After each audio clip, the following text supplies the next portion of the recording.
Good morning and welcome to the Calaveras County Board of Supervisors regular meeting for Tuesday, November 7th, 2023. If you can, will you please rise for the pledge?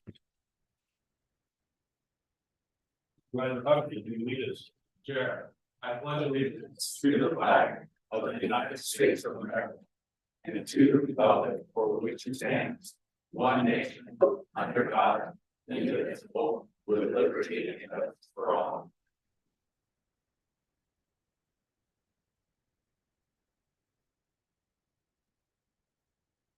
We were in closed session from 8 to 9, and Ms. Clerk, can you please read out in closed session, or I think County Council? Chair Toffenelli, I think that since we're going to be going back into closed session, we'll just report out at our next meeting. Okay, so we are going to be going back into closed session at 12:30. So we will have lunch at 12:30 to 1:30. So we will move on to the next item on the agenda. This is staff announcements. This is a time for county staff to provide updates to upcoming county events that may be of interest to the public. Do we have any staff announcements in the room? Seeing none, do we have any online? There are no online requests. Oh. All right. Moving on to the next item. Item number 3 is says proclamation for adult services. Adopt a proclamation recognizing November 11th as Veterans Day. At this point, I will turn it over to Supervisor Garamendi. Thank you very much. Good morning, everybody. It's good to see you, Veterans Affairs, here today. Really appreciate all the work that you do. Today is we'll be celebrating or recognizing November 11th as Veterans Day. Any veterans in the room can stand up so we can recognize you. Get started. Thank you all very much.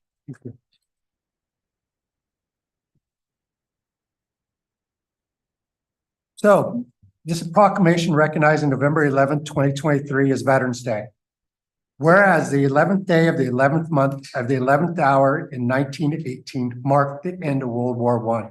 And whereas on November 1919, President Woodrow Wilson proclaimed November 11th as the first commemoration of Armistice Day, stating, quote, "To us in America, the reflections of Armistice Day will be filled with solemn pride in the heroism of those who died in the country's service and the gratitude for the victory, both because of the thing from which it has freed us and because of the opportunity it has given America to show her sympathy with peace and justice in the councils of the nations. And whereas all who take the same oath to support and defend our country, and no veteran's service is insignificant, as every function is in support of the mission. And whereas 16.5 million veterans, approximately 6.4% of the nation's adult population, live in the United States, and approximately 4,000 live in Calaveras County. Public comment. Good morning, Honorable Board.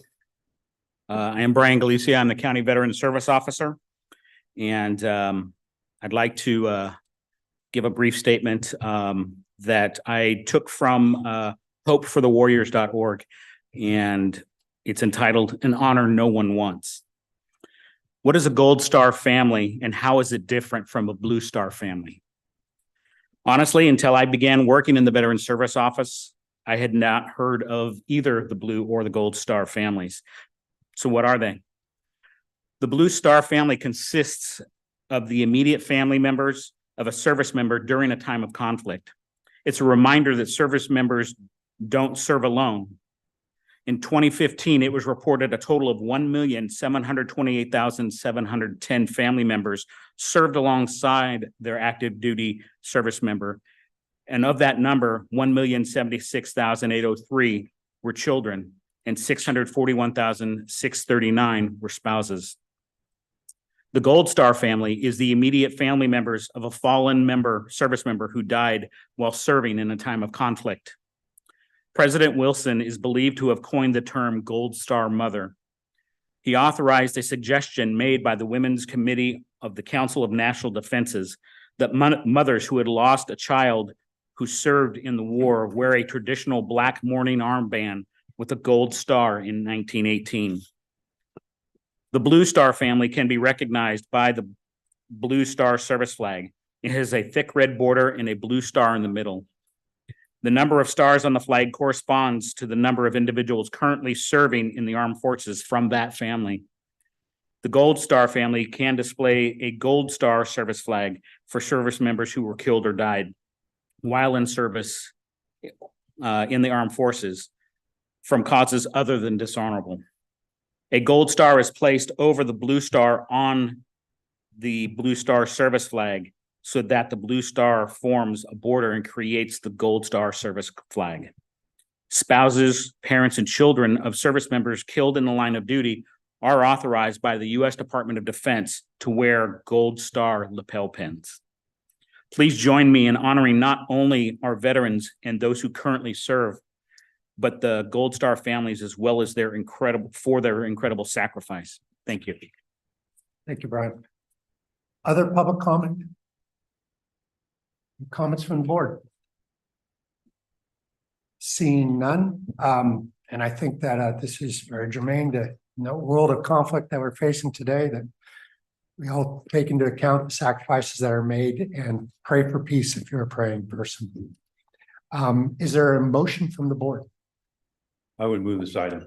Moved by Supervisor Toffenelli. Is there a second? Second. Second by Supervisor Stopper. All in favor? Aye. Opposed? Passes 5-0. Now therefore be it proclaimed, the County of Calaveras Board of Supervisors proclaims Saturday, November 11th, 2023 as Veterans Day and encourages its residents to celebrate our veterans and show their gratitude. Thank you.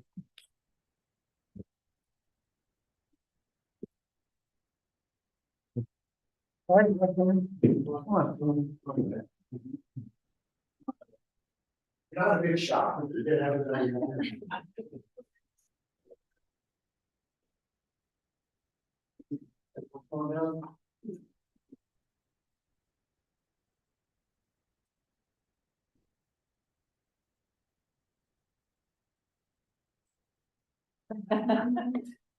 Okay. 1, 2, 3, 2, and one more. Thank you. Thank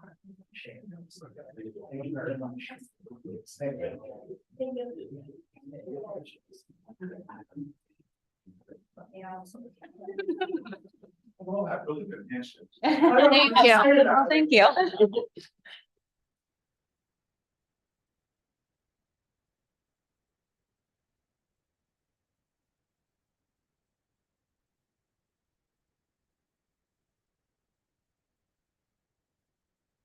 All right, we will move on to the next item on the agenda. It's a general public comment. Any item of interest to the public that is within the subject matter and jurisdiction of the board and is not posted on the consent or regular agenda may be addressed during the public comment period. California law prohibits the board from taking any action on any matter which is not posted on the agenda unless it is determined to be an emergency by the Board of Supervisors. If public comment is completed before 30-minute allotted time period, the board may immediately move to the next order of business. If public comment is not completed during the allotted time period, it will be continued to the last item of business in order to provide an opportunity for the remainder of comments to be heard. So we are open for general public comments. Any public comment this morning on items not on the agenda? Seen, well, we got Al. Not too much public comment this morning. I'm Al Segala. I'm president of the Calaveras County Taxpayer Association, and I have some good news. We have the opportunity to not only honor veterans, but also, in a certain way, our U.S. Constitution, which we have been required to take the oath to support.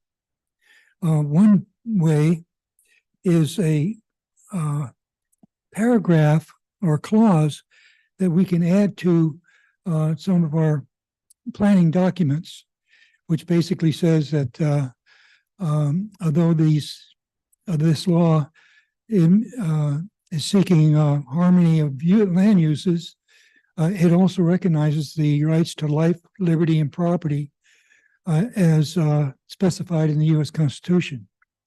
That clause can set the proper tone for every regulation that we do. This could also apply to the strategic plan, which was done a while back and does not have that clause in it, but it could, I think, with agreement with the board.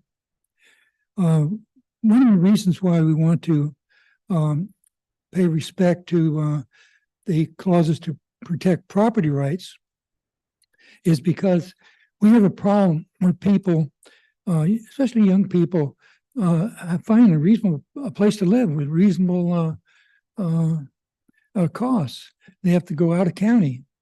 They can't stay, even though they want to stay here. They can't stay here, and there's other negative consequences to having problems in building. Mainly, the main problem in building is overregulation. This can be taken care of with a little thought about property rights. There's an alternate to the general plan called alternate D. The first three alternates were chosen for the present composition of the general plan. However, alternate D ought to be looked at, which basically recognizes the rights that people have, and particularly in downzoning. When you downzone a property, that means taking away uses that the property owner has when he bought the property.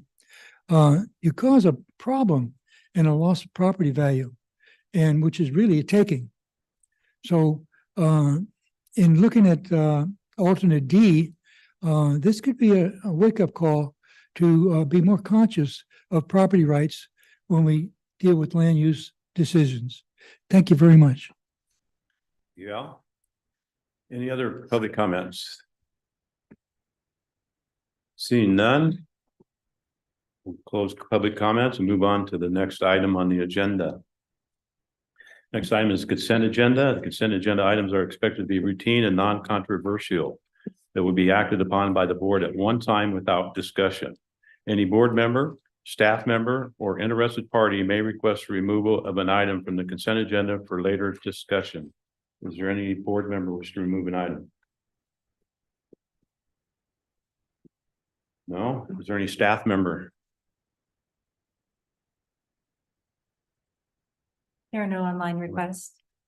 Okay, is there any member of the public wish to remove an item from the consent? Seeing none, I'll bring it back to the board. I'm open for a motion for the entire consent agenda. So moved. A motion by Supervisor Garamendi, A second. second by Supervisor Hubbard. All in favor? Aye. Opposed? Passes 5-0. We will now move on to the regular agenda. It's item number 14. It's agreement from the administrative office to one, receive a presentation from the Lionakis of the phase 1 program and feasibility study for the district attorney building. And two, authorize the board chair to execute an agreement with Lionakis for the phase 2 architectural and engineering services for schematic design through construction in the amount not to exceed $510,840 with a term ending November 6, 2026. And three, authorize the county executive officer to sign amendments to the agreement, if any, so long as it does not affect or not exceed the amount. Good morning. We're good. And we'll give you a minute to set up there and get ready.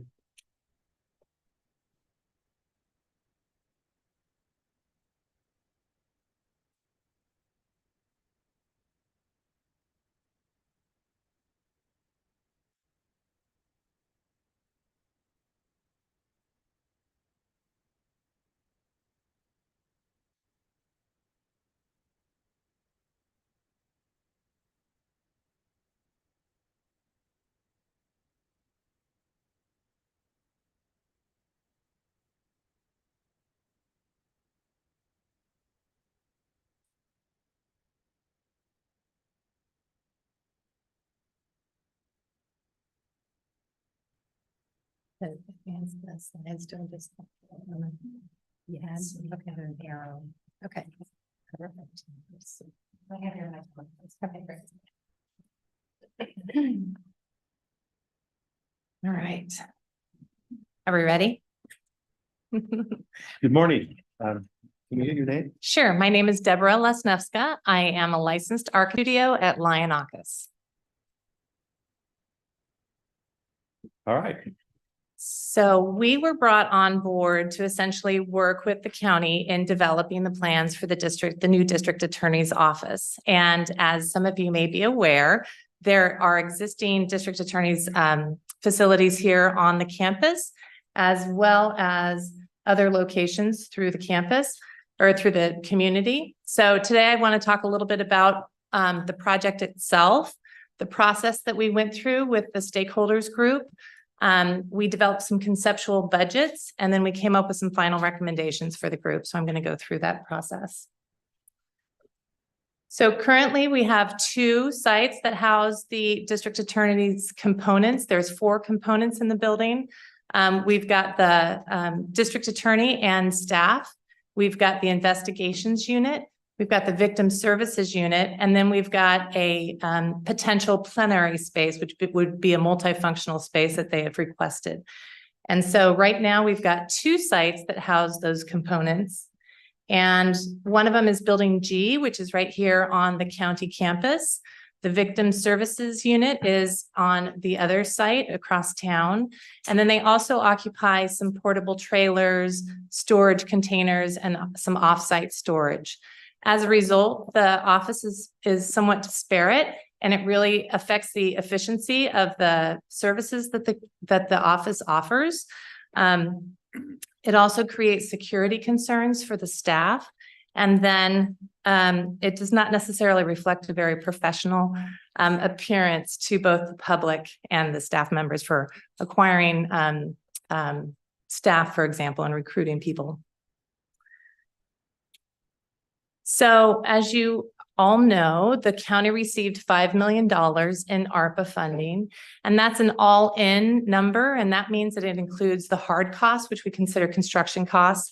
It also includes the soft costs, which include things like architectural engineering fees, testing and inspections, permitting fees, geotechnical reports, civil surveys, things like that. So when you back out all those soft costs, as well as furniture, fixtures, and equipment, we're looking to furnish the building when we're done. We're left with approximately about $4 million in construction monies. And unfortunately, the program called for 13,000 square feet, which is in today's construction dollars is equivalent to about a $10 million building. So we realized right away that we don't have enough money to build the 13,000 square feet. So we suggested to the county that we work with you on a budget feasibility and programming study, where we look at what are the programming requirements, and then how can we get a building built for the funding that you have. So we started the process, the programming process, and we worked with the stakeholders group. So that's the administration office here at the county, as well as the users of the building. And we went through several different exercises to define the project priorities. We sent out surveys to all the building users to find out what their current situation is and what their needs are for the future. We had 4 stakeholder meetings over a period of time where we introduced vision boards to try to get an idea of the aesthetic that the users wanted for the building. We talked about what the priorities are. We looked at space programming and what the needs for the different uses were. And then we had to make some decisions on what those priorities were. So the priorities for the group were really providing security for the staff and attorneys, to create a shared entry vestibule between all the various components so that the public knows where to enter, and then all services are provided in one location. The users needed more space. Right now, they're very cramped with space, and it affects their workflow and function. So we wanted to look at what are the workflows and how can we create efficiencies.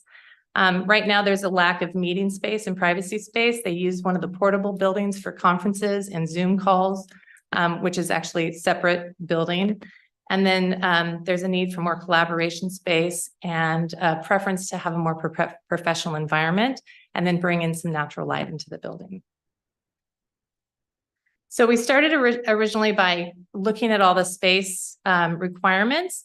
And essentially we confirmed that 13,000 square feet was pretty accurate that the county had come up with, but that puts us at that $10 million range. So we had to come up with some solutions on how to bring that number down. So we started with some adjacency diagrams and flow diagrams, trying to figure out what the circulation of the site might be and what that building might look like, and come up with some test fit plans on what the plans might look like fully integrated. And then we worked with our third-party cost estimator to put together some conceptual budgets.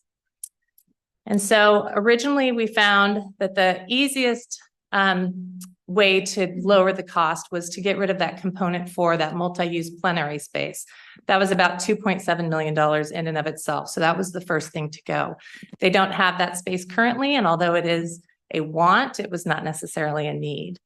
So that was the first step. And then we looked at what happens if we phase the construction, if we put in the attorneys and staff now and come back later with the investigations group or the victim services group. That definitely brought the cost down, but it doesn't necessarily solve the issues of having everybody in disparate locations and working separately. And so what we realized was once we reduced that square footage to about 5,500 square feet, we really started to get within our budget. So then we looked at the site, and if we got rid of that plenary space, we could also get rid of some of the associated parking that goes with that and the site costs associated with it. And then we looked at what happens if we go to a 5,500 square foot metal building, or if we go to a modular building, how does that affect the cost? And we looked at those costs and compared them. And we looked at what happens if we eliminate some of the parking and just do minimal site development. And then we workshopped with the district attorney to find out, could we actually get all the services into 5,500 square feet? And we actually came up with an ideal square footage of 5,720 square feet. It basically shares a lot of the collaboration spaces and the meeting spaces. It reduces a lot of the offices to a minimum size. And we really worked on finding some efficiencies in the building plan. And as a result, we were able to implement some cost saving strategies. One, we eliminated a asphalt parking lot in lieu of a gravel parking lot for the secure parking for the staff and attorneys. We opted to go with mini split HVAC units instead of a package unit where each individual space has their own unit and they can zone it accordingly. Using very basic finishes, nothing too fancy. Minimal landscaping, so we had to eliminate some trees, for example, from the parking lot, and just really keep the landscaping as minimal as possible. And then we used a very conservative construction contingency of about 10%, which we would like to have a little bit higher, but that is one of our minimums, is 10%. And in doing so, we were able to get the cost down to where we need them to be, or close anyways. So our recommendations, we looked at a pre-engineered metal building, and although it made sense for over 10,000 square feet, once we got below 10,000 square feet, we really lost that economy of scale. And so the price went up significantly. We looked at the modular building, which is very similar to the building they have now. And although if we got the very basic modular building, the cost would be low, any upgrades really brought it right back up to conventional framing costs. And then we looked at light metal gauge versus wood construction, and the light metal gauge really only added about $75,000 in construction costs, but it really adds to ease in construction, lower maintenance, and higher fire resistance. So our recommendation was to go with the 5720 square feet with light gauge metal construction, and that puts us at a amount of about $6 million when you add back in all the soft costs and furniture costs. And that takes us to a budget of $6,030,000. So as a result, we're asking for an additional $1,030,000 to the Attorney General's project budget to cover those additional costs. So I'd like to open it up for questions. Any board questions? Quick question. This is Marcos or Teresa question.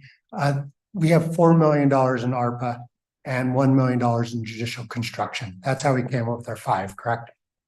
That is correct. Okay, Okay, so the ask is for another $1 million. that's correct. $1,030,000. Supervisor Hubbard? Yes, I'd like to ask, and this obviously doesn't incorporate any of the storage or storage containers or offsite storage that would still need to be kept on. So it does incorporate some of the storage. I don't know that it would incorporate all the storage. It does incorporate some vehicle evidence storage, so that offsite storage could come on site. And it does bring in some of the storage containers. The district attorney's office is currently undergoing a digitization of many of their files. So they'll have to keep at least, I think it's 1 year of critical files in office, but after that, they would be digitized and kept on the cloud, essentially. Supervisor Stopper? No? No question? That's the rendition. This is a conceptual rendition, yes, yeah. So the user group really liked an agricultural style building that brought in some natural materials. So we looked at the barn shape and bringing in wood and metal. They like the idea of a metal building, but of course there's more cost with the metal building. So we propose a metal facade with stucco finish on the sides and a little bit of wood, just to add a little bit of special something to the front. And that's not gravel parking lot. It Not in the front, but it would be in the would back. be in the back. That's So, an existing parking lot that we would reutilize. okay. I'll open up the public. Any public? Here I go. I'm sorry, Supervisor Garamendi. So we discussed several times that the budget is $5 million. So this project wouldn't come before us with another $1 million price tag unless staff administration had a plan for that million, or district attorney had $1 million hidden somewhere, right? I mean, we can't just magically make up $1 million. So what's the plan that's presented here? So yeah, so we as we worked through this was the minimal size we were able to come up with. And yes, it is a $6 million price tag as opposed to 5 million. Currently, our thought is we have just under 7 million in our county capital. $1 million could come out of there to pay for this. We estimate it's an additional 800 to 1 million just because the ARPA money is sitting in a fund. It's accruing interest, so that account is growing right now. So it won't quite be $1 million, but it's approximately just under that. So zero sum game, we take money from the other project we've got for this account is the animal shelter. Correct. So you're suggesting we take $1 million from the animal shelter and put it towards the DA building? I am not suggesting taking money from the animal shelter. So we took the ARPA money essentially and we split it in half. Half for the DA building, half for the animal shelter. I'm not suggesting touching that money at all. I'm suggesting looking at what we currently have in our county capital fund and pulling from that. So we've recently gone through a very extensive process to estimate what our capital improvement program needs to look like over the next 5 years. And so we do believe that we could take this $1 million to support the district attorney's building from the capital improvement program and still maintain our existing infrastructure for the county.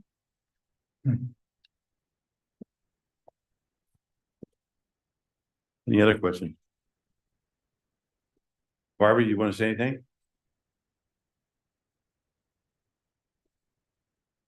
Good morning, Barbara Uke, District Attorney. I definitely do not want you to take money from the animal shelter. Absolutely not. Great statement, Barbara. But yes. And that's it. That's all I have. Yeah, nothing else. So first of all, I want to thank admin and of course, Deb for all the work they've done on this. This has been a long time coming. We've been in our building and it was a little embarrassing to show the building up there, especially the blue trailer that's no longer blue. Because we've been there for almost 19 years. Okay. And those of you who've been to my office know the condition. You know, I always have to warn you, don't trip on the carpet, you know, don't look up because the panels aren't complete and they might fall. So as much as we want a building, we are very aware of what the ask is. I'm encouraged to hear the comments from admin and the work they've done to try to figure out how to fund the rest of it without taking money from the animal shelter. We did have long discussions about trying to go a cheaper route, maybe with a modular, but none of us felt good about spending that much money, even if it's a little bit less, on another modular and something similar to what we have. We don't support that as an option. It just does not seem like a good use of taxpayer money. And, if we don't have a nonprofit attached to our office, so I can't say that we'll have a bake sale to try to come up with the money to replenish the coffers. But we are extremely pleased with what Lionocus came up with. They definitely listened. And the artist rendition is just beautiful. I think it would fit in well with the campus. I think it fits in well with the county and what the county represents. As much as I've tried not to get my hopes up too much, because we've been through this many, many times before, I can't help but envision what it would look like walking down, the pergola with all the communities on that archway, and then walking into what is a proper, respectful space for the work that my staff does, the men and women of the DA's office. And if you look at the components, it all fits. We worked very hard to get it to all fit in the smaller square footage. We need the 13,000 square feet to do what we want to do, and to build for the future and to serve the community the way we want to serve the community. But we're willing to make it work in whatever the county can give us. And if you do look at this very closely, we have investigations on one side and we have our victim services on the other side. And I explained to the architects that was our priority, to bring that all together so that we can be more efficient. Right now, we're paying a lease. We have a lease for the victim services space. And so, I know that it would take a while to add up, but we're paying monthly on that space, money that we could be using for personnel to better serve the public. And so it's not, I didn't bring that number with me, but there is that, kind of offset eventually when we can get all under one roof. We are working on digitizing our old files, so hopefully our storage can get smaller and smaller.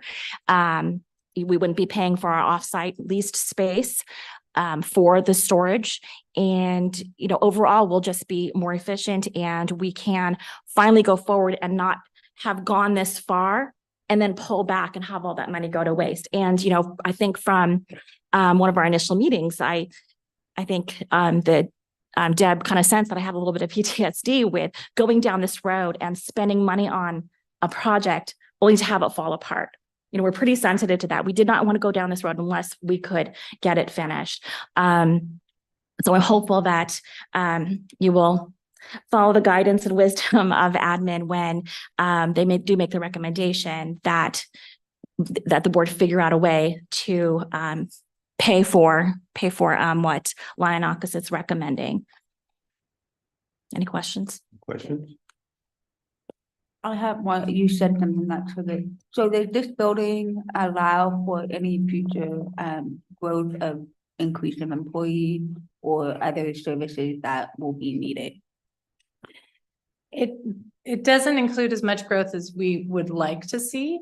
It does bring all the components under one roof, and it accommodates the existing staff plus some additional staff, but it doesn't necessarily look far into the future as far as square footage. So it'll be difficult to add on. So as far as adding on specific office space, if we were to grow someday in our staffing levels, that would not be easy to do. We do have a couple of the smaller meeting spaces that are built in. The meeting spaces that are built in are not very large. They're more medium meeting spaces that are about the size of a larger size office. So theoretically, we could convert those to offices and then lose our meeting spaces. We've done worse. And once again, you're all welcome to come and take a tour of my office and see how creative we've been with our working spaces. With the light gauge metal, there is the opportunity someday to build in the large plenary space that we want, the large multifunctional programming space that was part of the larger vision. And that was a space that we were in hopes of sharing with the grand jury, right? It could be the grand juries on their day with private offices on one side. But then my office would be able to use the space for the large meetings, community meetings, restorative justice programming, trial practice and trainings. And so that and for our own criminal jury activities, so we didn't have to continue borrowing spaces elsewhere. But if it's a choice between having a proper space for victims or this shared plenary space, the choice is obvious. So that's what was cut out. And I think one of the advantages with the light gauge metal and the way the building is situated is it would be something that could be expanded on if you're looking at this visual, the back right-hand side. And so it would be physically kind of set behind and off to the side of the human resources building. So that was one of the designs. Is that correct? Right, thank you. All right, thank you. And I've always believed you needed a different building. I mean, and I appreciate the fact, to quote Mick Jagger, you can always get what you want, get what you need. Working with that strategy and coming up with this plan. I guess my main question is going to continue to be, admin says we've got an extra $1 million. I'd like to know sort of, what are we not going to do in exchange for doing this? So, we've only got so much money, got so many plans, we've got a capital improvement plan out there. So zero-sum game, how are we shifting things around before we commit to the extra $1 million? So that's why we went through the capital improvement program so intensively. I have to commend Marcos and Denise. They reached out to every single department to determine what our capital improvement needs are over the next 5 years, what those costs are going to be before we decided that we could move forward with this. So at this time, we believe we would not be sacrificing anything in our capital improvement program. We are not taking this from the animal services side. But I mean, are we taking it from HVAC or computer upgrades? So or HVAC water, upgrades roof? were, HVAC upgrades were done a few years Yeah, we just ago. did those, Right. I mean, But roofs, we're going through the roofing process right now. You'll notice that building A is getting a new roof. We do have a plan for how we're moving through our buildings to make sure that maintenance will occur.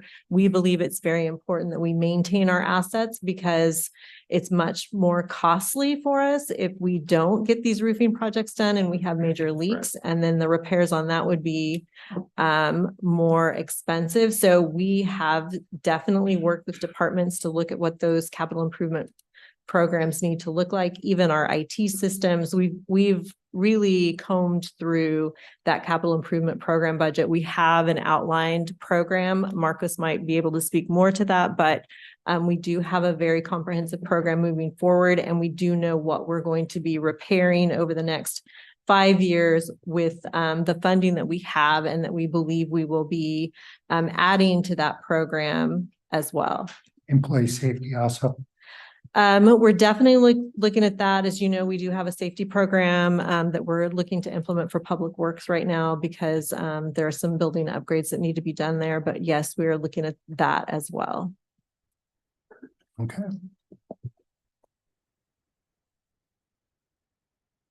Thank you. Thank you, Barbara.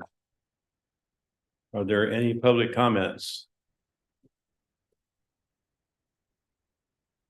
That's a beautiful building. I wonder if it were 2-story, it would then be in closer harmony with the courthouse and the other new buildings that we built. And it could possibly have a similar facade. The reason for going 2-story is to reduce the cost. And it would require some ongoing expense of an elevator and some other things perhaps. But I wonder if this was considered. Thank you. Any other public comments? Seeing none, we'll bring it back to the board. Is there any further discussion on this item?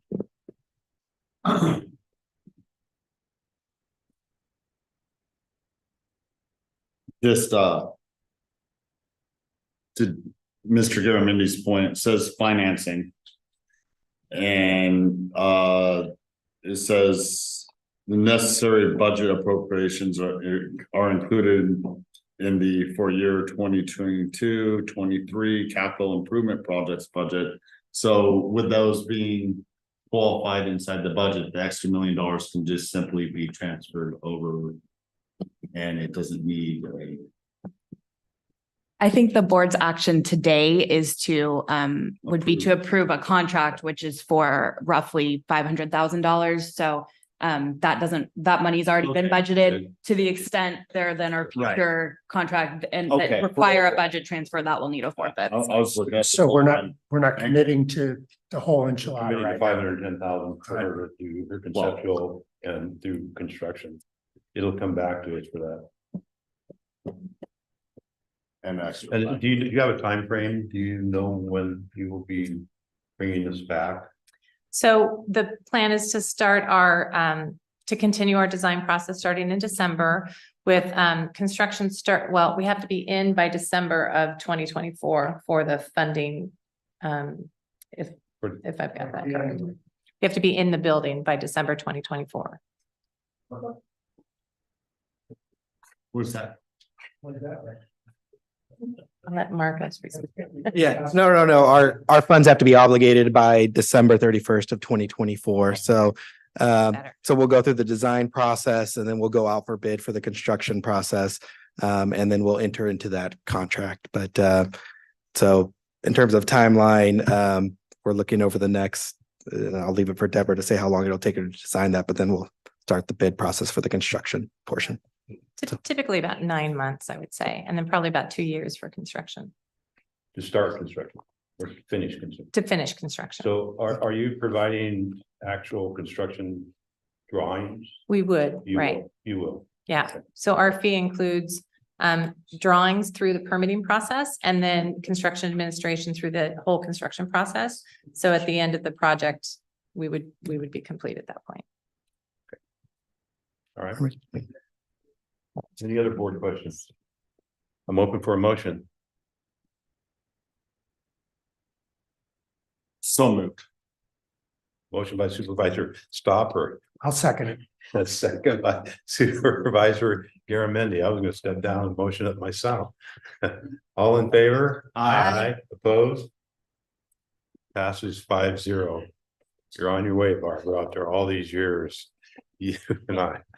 Yes, I've been in there Congratulations. when it's been leaking, Barbara. It's Long you. time.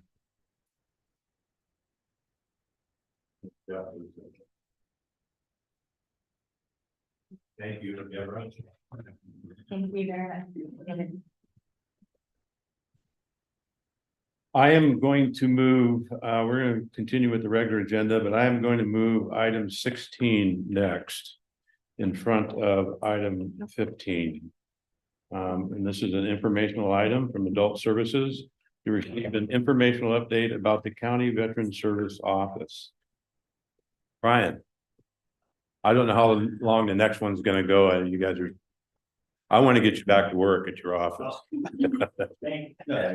some of our population are veterans. Yes.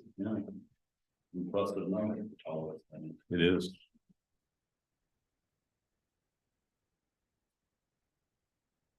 Thank you. Good morning again. Once again, I am Brian Galicia. I am the County Veteran Service Officer. And I am pleased to present a report on the status of our office and the work that we do.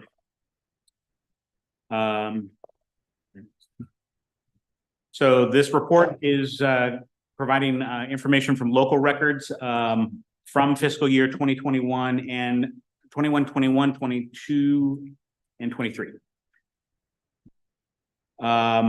Just a brief look at the office.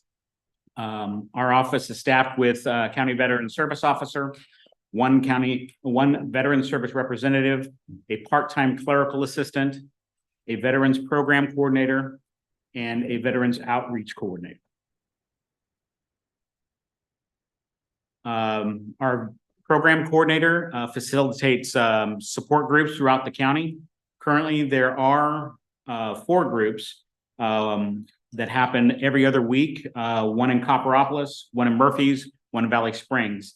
We began a women's group here in San Andreas. We didn't get a lot of participation, so we are setting that aside until after the first of the year, and we are coming up with a different strategy and on how to reach our women veterans in the county. Contacts, people, veterans coming to our office, their families coming by type. So in person in 2021, 2022, you can see we had 872 in-person contacts versus 932 in 22, 23 for an increase of 6.8%. By phone, we had a slight decrease, almost 0.5%. But emails dropped, and we consider that large drop happening because so many were reaching out by email during COVID. Didn't want to come in, so that was a better way for them to get a hold of us. As far as scheduled appointments, we had 234 versus 256. We had almost 10% increase. In outreach, the total number of people contacted is significant, an increase of 138%. And that was due to the hiring of an outreach coordinator who did a really good job in going out and meeting our veterans and pulling them in.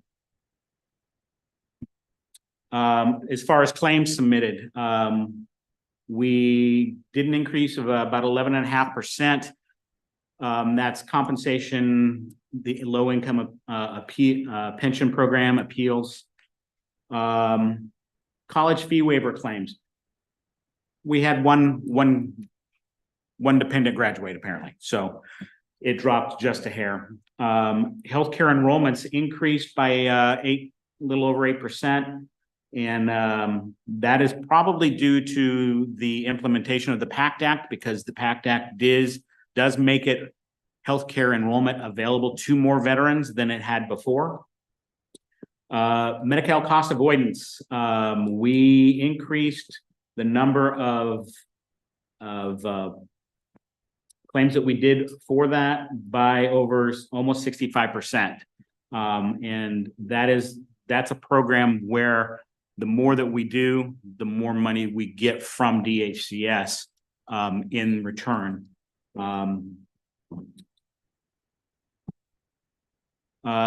Continuing with appeals claims, in 21-22, we submitted 38 versus 53, so almost 40% increase. 204 to 268 pension compensation and independence claims. We had, unfortunately, a 50% rise in burial benefits claims. And then for surviving families of 11%. So both fiscal years combined, the total appeals claims that we submitted was 91 with 38 approved. That's a 41% approval rate for those types of claims. For compensation, pension, and dependent claims, we're at 62% approval rate. And you'll have to excuse me because the bar is, so we had an 80% approval increase for burial benefits, and surviving benefits almost 60% increase. Awarded benefits, retroactive benefits in 21-22 was just under 800,000. For 22-23, it is 9.5, increase of almost 20%. With new monthly benefits, almost 10% increase for new monthly benefits. And this is all money coming into the county economy. College fee waivers, like I said, we lost one person who graduated, so there was a little bit of a drop in the benefits that were issued.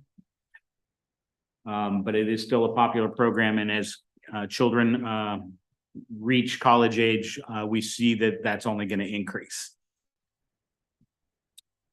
Our status, we are committed to fully serve every veteran who walks in our office.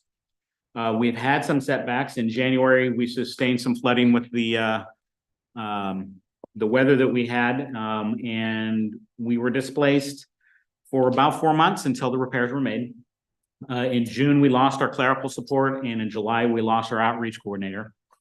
However, as we move on, we have a new clerical staff who's been with us almost 2 months. We will be welcoming a new outreach coordinator pretty soon. And we've created a veterans volunteer program that we're hoping to have up and running relatively soon. That's going to help our veterans, especially those who with no transportation, or those who can no longer get up and do things around their own house. And we're really looking forward to that program.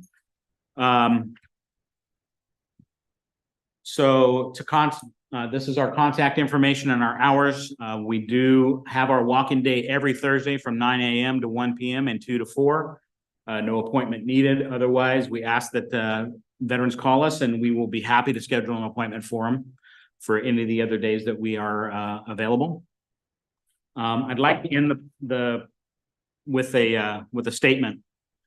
Generally, I do a success story, but I kind of switch it up a little bit. I'll do success stories in May. But what else does the VSO do? As I've just shown you the statistics from the work that we've done, but numbers can only tell you so much. The work that we do, we kind of look at as preventative care for our veterans. Of course, the first part is filling out the claims for the disability and the pension and everything, which helps the veterans financially through a monthly disability payment and allows them access to healthcare through the VA. So it allows them to better manage their disabilities than before and kind of lowering their worry and anxiety. The other part of what this care is actually caring for the person. We do our best to ensure that our veterans are safe. When people think of veterans with disability caused by their service, most of us think of those coming home with missing limbs or major injuries. And while there are numerous of those types of disabilities, there are so many more that you just can't see. And when I say that, a lot of times people are going to say, well, he's talking about PTSD. And that's true, partially. We have been seeing more and more veterans coming in to file claims for PTSD, anxiety, and depression. And we don't see it slowing down anytime soon. And one of the more unknown conditions veterans are filing more claims for is we refer to as MST, which is military sexual trauma. According to the Disabled Veterans of America, it is estimated that 1 in 3 female veterans and 1 in 100 male veterans in the VA healthcare system are reporting experiencing MST. It is important to note that by percentage, women are at greater risk. However, nearly 40% of those who disclose having experienced MST are men. Now, I started in the VSO in February of 2021, and I became accredited to do claims in August of that year. Since that time, I have personally filed claims for so many things you cannot see, which are devastating to the veteran and their families. I have filed 17 PTSD claims, 13 claims for depression, 13 for anxiety, 7 claims for different cancers, 10 claims for various heart conditions, and 2 claims for Parkinson's disease, both of which have been recently approved. While we assist with getting the claims filed for these conditions, we also refer veterans to different resources to help manage their lives while living with these conditions. We do everything we can to help in getting them to medical appointments if they don't have transportation. We provide support groups to give them the camaraderie and the safe place they need to talk. We help veterans navigate the VA medical system, including speaking with the medical center patient advocates when they feel that they're not being heard. We help veterans apply for other benefits they may be eligible to, such as CalFresh, Medi-Cal, housing, and food. We make referrals and assist in any way we can within the scope of our office for our veterans. We are passionate about what we do in this office, and we generally care for all the veterans that we serve. When a veteran we've worked with passes away, it affects us. There have been times we've asked ourselves, could we have done more to help this veteran? Did I miss something? And while the answer to these questions is typically no, we can't help but still wonder. Our number one goal in this office is to care for the veteran and provide all we can to enable them to move forward with as little worry as possible. We are the veterans advocate for Calaveras County. Thank you. Thank you, Brian. I got to personally say that this office has came a long way over a short time. There was a time when we had one part-time officer housed at HHS. I remember. And now you remember that? Oh, yes. It was only part-time. Yes. And we weren't serving very many veterans at all because they didn't even know we existed. And We still since- hear that. Yeah, and now look where we're at now, and we have an actual office that is located where most people or veterans know where it's at. Even their relatives, their children, their family members know where it's at, that they can come and get service from you and your staff. So yeah, it's come a long ways. Yes. Thank you. Supervisor Garamendi. Just, well done. Thank Great you. presentation, great work. Yes, puntos. Yeah. Thank you. But my question is, we're doing a lot of work with the Veterans Administration and the hospital, Mhm. mental health work, as you referred to. How do we coordinate with, I see Wendy in the back, Mhm. when county mental health services? I mean, to get the VA service, you've got to go down the hill a bit. Mhm. Are we able to have our veterans plug into our mental health services here in the county? We can, a lot of times it is up to the veteran who they want to get the services from. If they are enrolled in VA healthcare, and any veteran who has a service-connected disability combined of 50% or more, their healthcare is covered 100%. So a lot of times that is a big factor in getting them into behavioral health down at Mather, for instance. I do know the Sonora Clinic now has a couple of LCSWs on staff, and they are seeing some people there as well. I believe we have referred some of our veterans to behavioral health, county behavioral health. A lot of the issue though sometimes is the coverage, the medical coverage, and a lot of our veterans don't qualify for Medi-Cal, or they have a high share of cost, which prevents them from being able to access the county services. So some of them do have things like Medicare and supplemental plans that will help them within their private networks. But some do. We have several who I know are involved in behavioral health at VA at this time. Yeah, I'll just speak to that it is case by case and depending on what the Medi-Cal is or what the insurance is, but it is case by case. So if it's severe enough and the individual needs to be seen closer or whatever the circumstances are. But I also wanted to thank Brian that when we go out into the field for crisis, and if we discover it's a veteran, that he's really great in co-responding with our crisis or law enforcement team. So thank you. And the rest of the staff too in the adult services, and it's appreciated. So yes, thank you. Thank you both. Any other board comments? Yeah, I was just gonna compliment on the group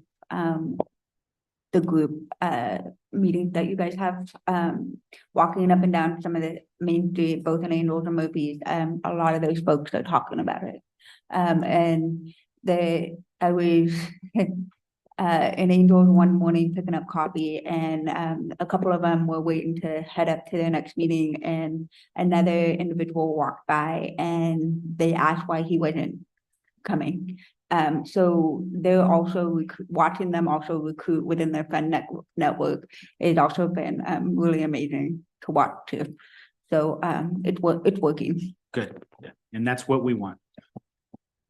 Any other board comments? And now I'll open it up to the public. Is there any public comments on this item? Seeing no public comments, I'll bring it back to the board. This was informational item. So thank you, Brian, for your presentation Thank you. and bringing us up to date. Thank you.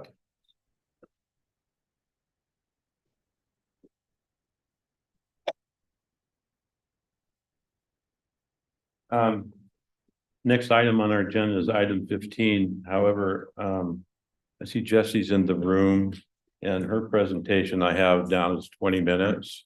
And the one item 15, I have an hour and a half. So, you're here for both? Okay.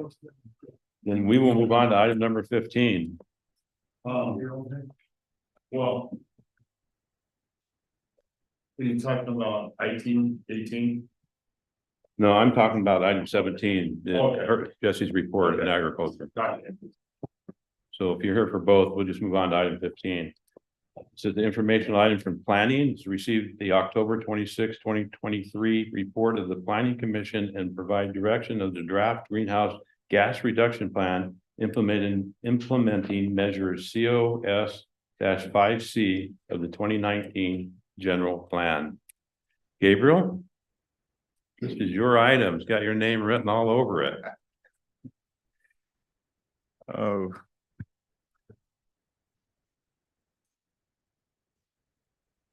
Good morning, members of the board, CEO, County Council.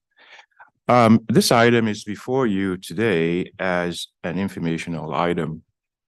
The Planning Commission has spent some extensive amount of time going over the greenhouse gas plan. And if I can just remind you that we came on this path because we are trying to satisfy one of the goals of our general plan, which is to adopt a plan that is consistent to Senate Bill 32, which is we want to reduce our greenhouse gases by 40% of our 1990 numbers by the year 2030. When we started on this route, the first plan we received, or the first set of measures we received, did not get us there. We were definitely short of meeting our target.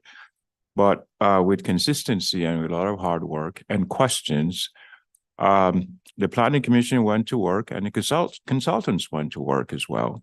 And now we have a plan that I think meets our goals. However, it comes with measures that somewhat in certain areas are controversial. We've heard from the ag community, and that is one of the reasons why Jesse Fowler, the ag commissioner, is here this morning to express some concerns. Now, we did not do this plan in a vacuum. When we started this deliberation, we invited all the departments within the county who the plan may impact to have some input in the plan itself. And I think we've done that.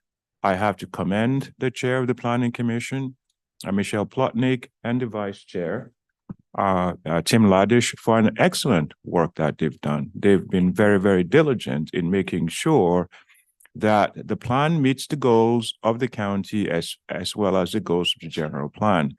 So, because this is an informational item, I've probably, you've got a lot of information in front of you, and which I think you've digested because I received comments and questions from some members of the board.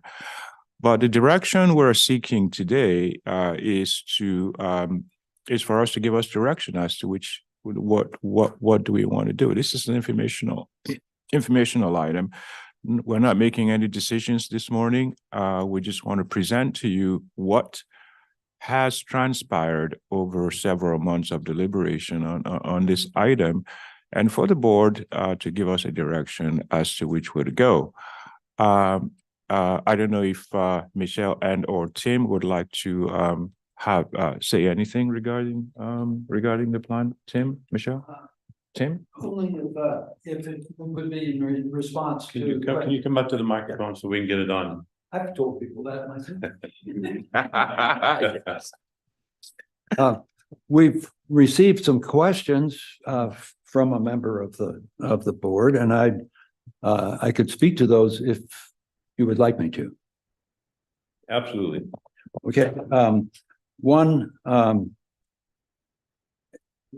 that we will be working with Angels Camp to make sure that there's a coordination of their plan and our plan, since the general plan provision makes sure that our plan covers the entire county, but that doesn't mean that we're going to dictate to Angels Camp. We're going to work that out. There were some questions about the figures that the consultants had changed from when they started and where they are now. And those are extremely good questions because I asked them those questions myself. And as far as the change of the 2018 emissions figure, the consultant said, since the original inventory submission, California Air Resources Board, CARB, has updated the off-road emission models used to calculate off-road emissions. SBC has updated the 2018 GHG inventory with the newly released and more accurate data and methodologies that better represent the county. So that was their response as far as the 2018 emissions change. I asked about the 2030 figure and why there was a difference. And the answer from the consultants was, since the original submission by SBC, the forecast has changed due to the improvements made to the 2018 GHG inventory described in the response above. As far as the 1990 GHG emissions, the difference there, they said, since the original submission, the 1990 GHG emissions estimate has changed for two reasons. One, the 2018 GHG emissions inventory itself changed in terms of its total GHG emissions results. And two, the methodology to calculate the 1990 GHG emissions estimate from the 2018 GHG emissions inventory was updated to better reflect county trends and characteristics. And also they added, California's climate laws rely upon a 1990 baseline year to track GHG reduction progress. Since neither GHG emissions nor countywide activity data are available for 1990, emissions estimate was back calculated based on the change in population in the county between 2018 and 1990. The new methodology considers additional changes between 2018 and 1990, e.g. population changes, along with other factors that changed during that time, such as improved fuel efficiencies and associated GHG emission factors. So those are the answers that the consultants gave to the calculation. We have no way of substantiating any of this, but the net result of those changes was to make the plan so that it did conform with the 40% standard that was is set by the general plan. When I did the math, it turns out that the larger the 1990 figure is, the better we are off.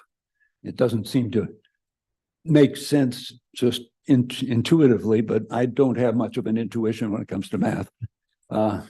So those were some of the questions that were asked, and those were the answers that the consultants gave. So we're better off with the new figures than we were with the old figures, is where I come down. Thank you. And if you would like any further of these questions answered, why we're here. Okay, thank you. This is more of a question for Gabriel. can we have that information somehow attached? Because currently all the documents on the planning website does not reflect that information, so that makes it very confusing. So when with this document and then the current document that the planning commission has been working with, it's not noted. So if there's any type of notation of that Okay. in the future, if it's not already. We will do that. Okay. Yeah, we can do that.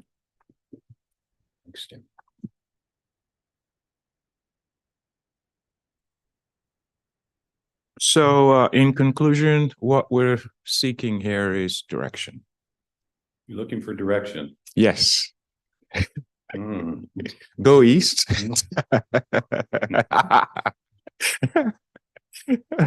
That's a big question. Yeah.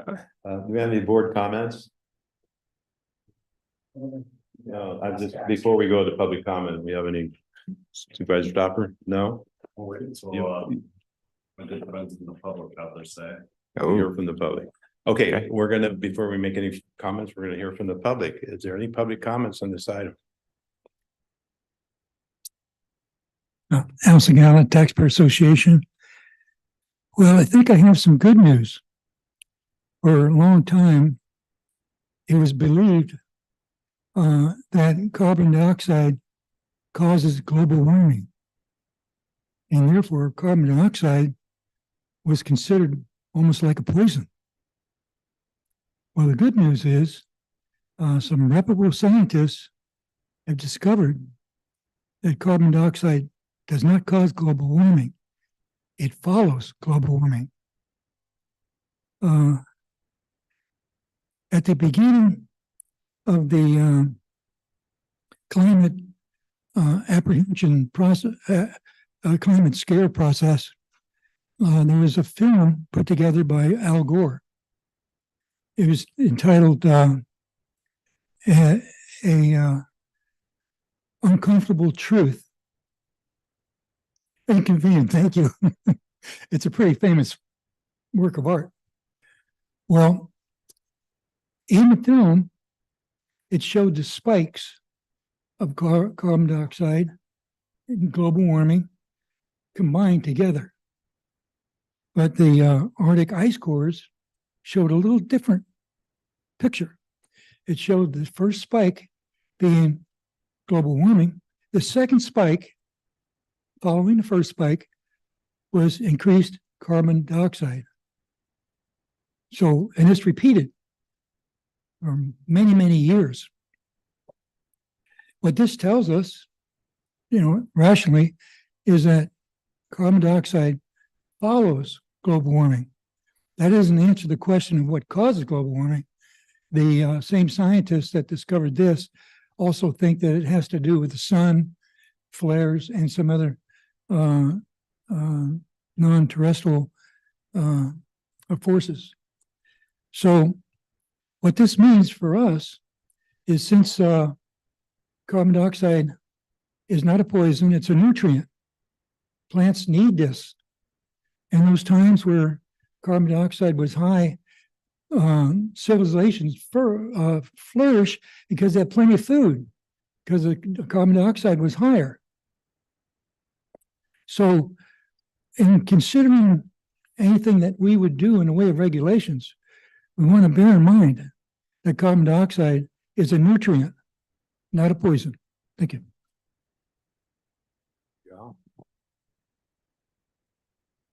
Are you going to speak as staff, or are you going to do your personal? I was just going to do a quick personal. So I just wanted to thank the members of the Planning Commission, because I did submit some comments on behalf of my department, but not even all of them were in this letter, just because they were really wonderful to work with. So I just wanted to give them my thanks, and also say to just the public in general, if they have questions, that they're a wonderful resource. That was basically it. Okay, because I was going to give you more time if you wanted to talk. Oh, no, actually, I think Scott wants to come up from UC, and he's a powerhouse of knowledge. So I'm going to let him have his say. All right. Okay. All right. Got a lot to follow. You got a lot to follow. I know, right? Powerhouse, I wouldn't. Yeah, good morning, Board. Scott Oneto, Farm Advisor with the University of California. And I apologize, I didn't get a chance to submit comments to the Planning Commission on the draft, but I did want to just maybe post a few here today. I do have a few concerns about maybe where some of the numbers were derived from, specifically as it relates to agriculture, since that's my field of study. The other one that I did want to concern about was measure AG3, the reduced methane emissions from livestock. With us being such a very large livestock driven county, I think it's important to note that I think livestock are part of the climate change solution. When I looked at some of the data, it said that livestock account for 4% of the greenhouse gases nationwide, but only beef cattle account for 2%. And so I wanted to just say that beef production occurs on about 50% of our lands in the US. And that number is probably about the same for California. And I would say it's probably even higher here in Calaveras County. And these lands are mostly privately owned and a huge carbon sink, if not grazed as part of a working landscape. And I think, if we make these sort of these numbers that, we're going to reduce methane emissions from livestock fermentation, enteric fermentation by 20% over, the next few years. I think that comes at a cost to these working landscapes. And so I think we have to think very carefully with what that number means and what that policy would look like. Because I think if these lands aren't grazed, they would be lost to conversion to some other use. So I think just, that's the one, I think, major comment that I had. I'll just quickly look and see if there was anything else that I wrote down that I wanted to mention. And I apologize, I kind of went through this very quickly this morning, just trying to make some notes. But yeah, I think that's probably the largest issue that I had with the current draft that was posted. So thank you. Thanks, Scott. Any other public comment?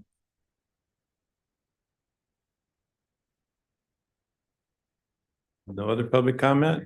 I will bring it back to the board. Supervisor Stopper, your light's on. And thank Mr. Oneto for bringing up this point on that. And there's been a lot of comments and everything. I do want to also thank the Planning Commission as a whole, but the two that are here today for their in-depth work on this and everything to bring us to this point. Mr. Oneto has a very good point. Grasslands seem to sequester more carbon dioxide than forests, according to certain studies within other universities throughout the world. But this is part of the issue, what we're working forward today on getting a certain number of reductions into this. I think that sequestering was probably not part of what was put forward to us in consideration for rural counties so much as urban areas when they did this plan for the state as a whole. So, just as one, my suggestion moving forward is that we consider this the OHV thing for ag also, where the concerns on being able to work your ag land with the OHVs that are needed to be able to apply that, our cattle ranchers with methane production and reduction. I think that moving forward, we're so close on the line of where we need to be in compliance with state that we move forward with something of what we have. And then this being a working document, let's keep our minds open to doing a study further on sequestering carbon dioxide throughout the county because of all of our open space, and then apply that before these dates come up for us to get to that, so that we can work the numbers so that we can provide for our ranchers when it comes to their cows being able to fart and People, I mean, Calaveras being a pro ag community, we need to be able to let them use the proper vehicles to apply. To get their jobs done throughout Calaveras County. So that's my suggestion on this information item as we move forward. Supervisor Garamendi, you can follow that. Yeah, I'm not quite sure how to follow it up, Ben, but I'm pretty sure the county don't ask for permission.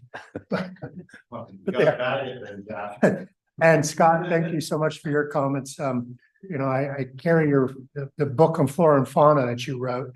And I thank you every time that it's not an app, because apps don't generally come in useful where I need that book. So thank you.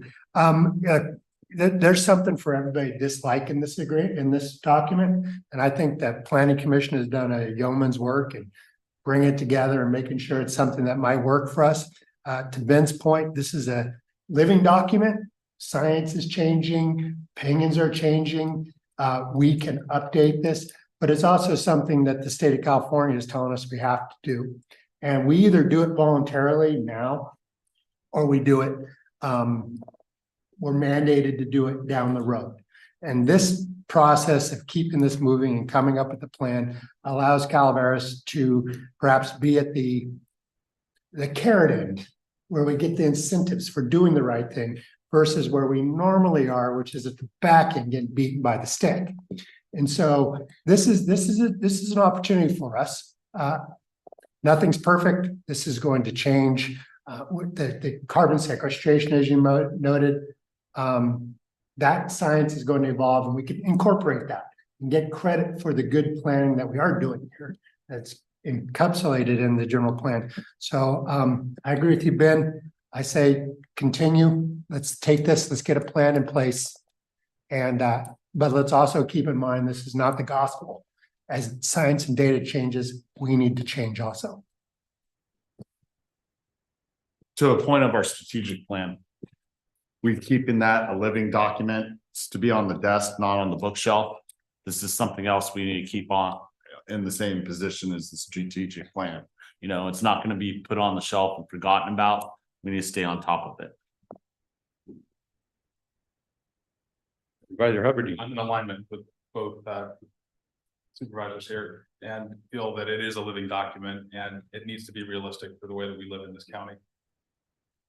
And it's going to take more work. And I really want to thank also the Planning Commission and Gabriel. Thank you, Michelle, for all the help you did getting me up to speed.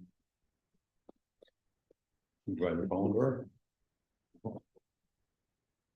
I will say this, I want to thank both of you for all the work and the hours that you put into this to get the document. I know you went through a lot. It's not even close to what it originally was. You guys did great work on that. And it is a living document. At this point, we're not adopting this as gospel right now. We're trying to move forward and get to the position that we're supposed to be in, like Supervisor Gimmert, he said, with the states. So we can be on a positive end of something instead of a negative end of something.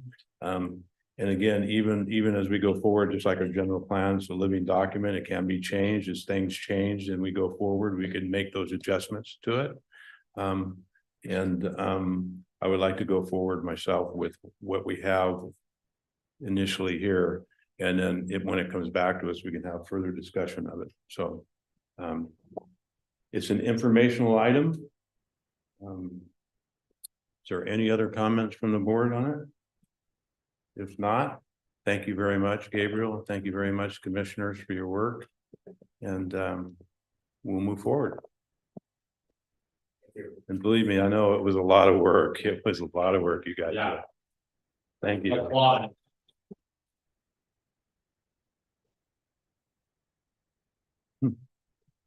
All right. Jesse, now we'll move on to 17.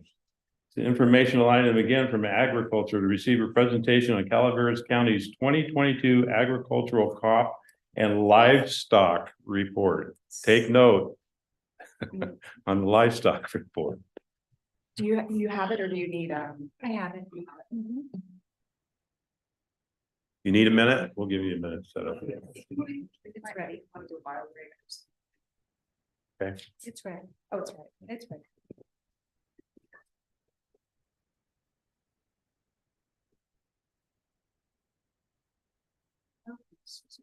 Thank you.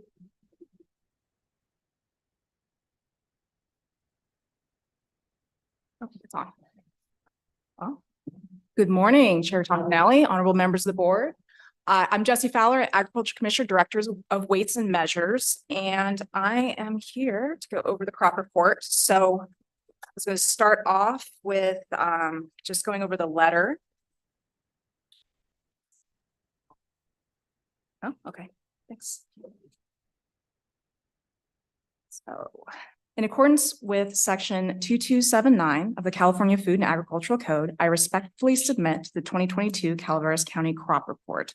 The gross crop value for the County of Calaveras was $21,121,038, representing a 13% increase from the 2021 values. This year, livestock held the top two positions for the highest grossing commodities. Cattle was the leading commodity in the county with a value of $12,861,300, with a 61% value increase from 2021. Similar to last year, other livestock was the second highest grossing commodity, valued at $3,232,617. Other livestock had a 13% value increase from 2021's $2,856,514. Despite the overall total increase, decreases in valuations for certain commodities still occurred. Timber experienced the most significant decrease of 96% from its 2021 valuation. This is not isolated to Calaveras County, however. Decreased valuation occurred in 23 of the 32 timber producing counties, ranging from 6.5% to 100%, and averaged about 66%. One of the contributing factors of this decrease in 2022 was brought on by the housing market demand or lack thereof. As construction is directly related to the supply and price of timber, the decreased demand for the construction of new homes in 2022 meant an equally lower demand for timber.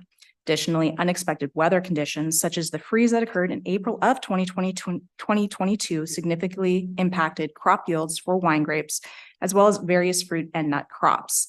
The monetary values in this report are based on freight on board, prices at shipping, and do not reflect the net returns or profits made by the growers. We are grateful for the ongoing work by the agricultural industry in providing food to our communities and recognize its perseverance throughout this ever-changing landscape. I'd also like to express my gratitude to those who provided the necessary information and data used in this crop report. I want to thank Pauline Montemayor for her work on the design and data compilation of this report. She did a really great job. She also did the PowerPoint, and there she is. And also I would like to, actually, since he's here, I'd like to take Scott Anetto from UCCE, because he actually truth says a lot of the numbers for us as well. So it's definitely a community thing, putting all this together, and just the surveys, especially getting those back, just making sure we have really good values. So. Maybe. How do you go to the next? Oh, there it goes. Haha. Okay. All right. So this is just the overall value. And then that's a 13% increase from 2021. So I'm just going to kind of go over some of the three top, just kind of give you some overall trends that happens with these. All right. So with cattle. So cattle, the prices per pound were slightly better in 2022 than 2021. But the issue with this is that there was still a lot of drought. So a lot of the ranchers had to supplement, had to cull a lot of cattle just because of cost. So there was a lot more cattle going to market. So that's actually a large part of that 61% value increase. So yeah, that's pretty much covers that one. So in other livestock, for this one, actually, the largest portion of other livestock is poultry. And with poultry, they actually saw a decent value increase of 13%. And that was actually because of the highly pathogenic avian influenza. So that actually, they had to do a lot of bird culling, the flocks, domestically. Even this morning, I was reading they had to call a million bird flock because of this. So again, supply and demand, yeah, it's still a huge ongoing problem, especially now that all the birds are coming down the flyways. So they're expecting to see more of that locally too. But that obviously supply and demand, so that increased the value of birds on the market. All right. So rangeland, this one decreased, but again, this was related to drought. So there wasn't as much forage available. And obviously you can't charge for something that's not there. So that is the main driver behind this guy.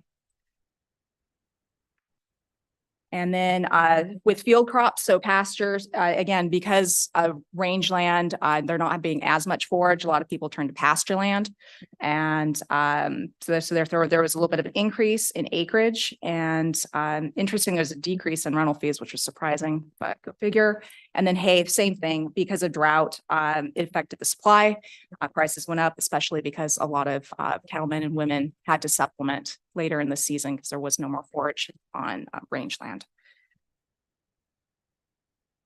Oh, I was one behind. All right. So livestock products. With this one, the sheep, it looks like a significant drop, but actually that's just a correction. So last year we had basically a bumper of sales, and that was an unusually high number. So this is just a normalization of values and nothing actually really that significant. And then livestock products were pretty much flat. So with the fruit and the nut, the walnut one, I was actually a little bit surprised that it was only a decrease of 4% because walnuts were pretty terrible price-wise last year.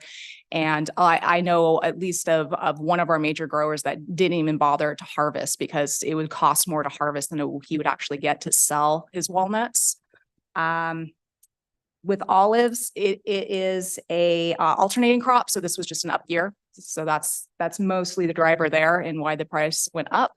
And then wine grapes, of course, as you know, there was a little bit of a freeze in April of 2021 that had a huge impact on not only this county, but a lot of our surrounding counties as well. So much so that we actually did a disaster declaration for that April freeze. Yeah, like it says, some people lost 100% of their crop. It was pretty devastating, and it had a huge impact on the number of grapes that actually came off the vines. Do you see, we haven't had a freeze this year, but I noticed that there were a lot of dark grapes not getting harvested. Is that because of the heat? We didn't have the heat for the sugar content to get? They might actually just not have harvested them yet, because this has been the weirdest, longest harvest ever. Yeah. So it started in August and it's still trucking on. We're hoping maybe with the fact it's getting a little colder, the rain, that it'll kind of wrap it up. But yeah, so my husband's a winemaker and he's still plugging along.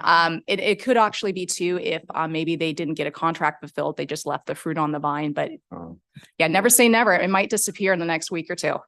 Hopefully so, because there's a lot, especially the dark ones, the white ones, the light grape, green ones. They seem to be all harvested. It's just, and I thought maybe it was the sugar content because we didn't have the heat to get it up there. So yeah, and it's usually so that the darker skinned varietals too, that they ripen later, like you said, the bricks content. So usually like the first one's off, or some of the white grapes, and then some of the red fruit that hangs on forever. Yeah, it's actually probably going to get a little cold now. Add also, I was dealing with Jesse with smoke taint. A lot of prescribed burns that were happening were actually affecting the grapes as well. And they were grape growers that were a little upset about it. Yeah. And that's actually something that's really interesting. And I noticed that it was not only our county, but it was also Amador, El Dorado mentioned something, and Sonoma County. So I'm hoping that, and if not, obviously I'll work with you to whoever we need to talk to, but I'm hoping that California Fire took note and pulled back there, because I understand what they're trying to do, but it was a little alarming. Okay, all right, covered those. So other crops, this one I did want to point out. So under nursery, it says decrease. That was actually a typo. It's supposed to say increase. So yay, 290% increase. which is actually a weird one because we're not really sure why there was a huge driver for plant sales. I guess people just wanted their front yards to look nice, but there's a lot of sales in 2022 for nursery stock.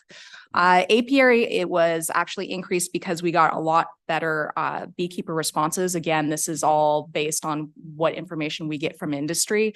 So we had more surveys returned to us. Then also, again, Pauline, she did a lot of calls. So she talks to a lot of stakeholders to kind of bounce some of these numbers, be like, are these really the numbers that you're seeing?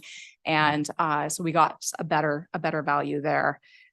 And so timber, I kind of already covered that one. And that 4% is actually it from what we can tell, it seems like that they would have left it out there, but that was more just kind of, they were kind of culling and cleaning out the timber that they had, and that accounted for the 4%. So, all right, everybody's favorite, cannabis. Cannabis did really, really quite well last year. So this is several factors that actually led to this.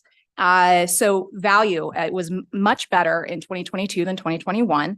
And also the prices for this one, unlike last year, because again, this is only the second one we put out. So we're still learning as well as far as what to ask for and kind of sussing out these numbers.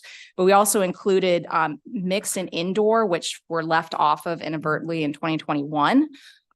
So the other part of this as well is, so Department of Cannabis Control, we're actually at a state level. So the Association of Commissioners is working on an MOU so that we can have access to their information about licensees and kind of volumes there to, again, make better numbers for our crop report. Because, so again, this cannabis not legal on a federal level. So this is technically a supplement to this crop report because it's actually not allowed in the proper crop report. Yes. That was one of my questions. Thank you. So Yeah. we don't include that in the total gross commodity price because of the feds, even Yes. though we're reporting this out to CDFA. Yeah. So again, because it's legal state on California recognizes it, feds do not. So that's why it's just a supplement. Because I mean, the price of cannabis, I mean, it's pretty much on par with our total rest of our acts. It's impressive. Doubles the amount of gross income. It's twice the size of the cattle industry. Yes, it's huge. And it's probably going to get bigger because what we did find is that just like we're getting better at doing the survey, they're getting better at growing. So they're actually figuring out how to make more product per square foot, and they're increasing also the quality of the product. So I'm expecting this is just going to keep trending upwards. So it's something to keep an eye on. And then the other thing too, just to clarify for the licensing. So that's actually licenses are in use. We have the 189-ish that are in the county, but not everyone actually uses them. So they kind of hold on to them. But these numbers actually represent people who went out there and grew something. All right. So department summary. This is just kind of activities within the department. So pest exclusion, and just kind of let you guys also know, as far as a lot of these different programs we have, I do intend to come back probably after you guys go dark for the holidays and kind of go through and kind of let everybody know what our department does, just because a lot of people don't know that we have so many programs and what those programs are and how, I mean, not even if you are in ag, but if you're just like a resident who wants to identify a bug, that, you know, we're a resource. And then also cover some funding, because we do get a lot of funding through both federal and state contracts and grants. And we also get a subvention and mill tax too. It pays for about a third of every dollar in our department. But going back to this, so pest exclusion. So this is basically kind of what it sounds like, trying to keep the bugs out. And with this one, so what we'll do is we go to anyone like any lumber stores, any box stores, or just straight nurseries that actually sell nursery stock that comes in from out of the county. We'll go out there and we look for certain bugs. Mostly it's something called glasswing sharpshooter, which would decimate our grape industry. Fortunately, we don't have it, but it is naturalized in Southern California. It's not native to California. So we went out, did 39 inspections for that. And then the other thing we do is we go to the UPS, the sorting facility we have in the county. So we go out there, as you can see, pretty much every single day, and we look for any agricultural packages that are coming through, because backyard fruit is the #1 way to get non-native pests into our county that we do not want.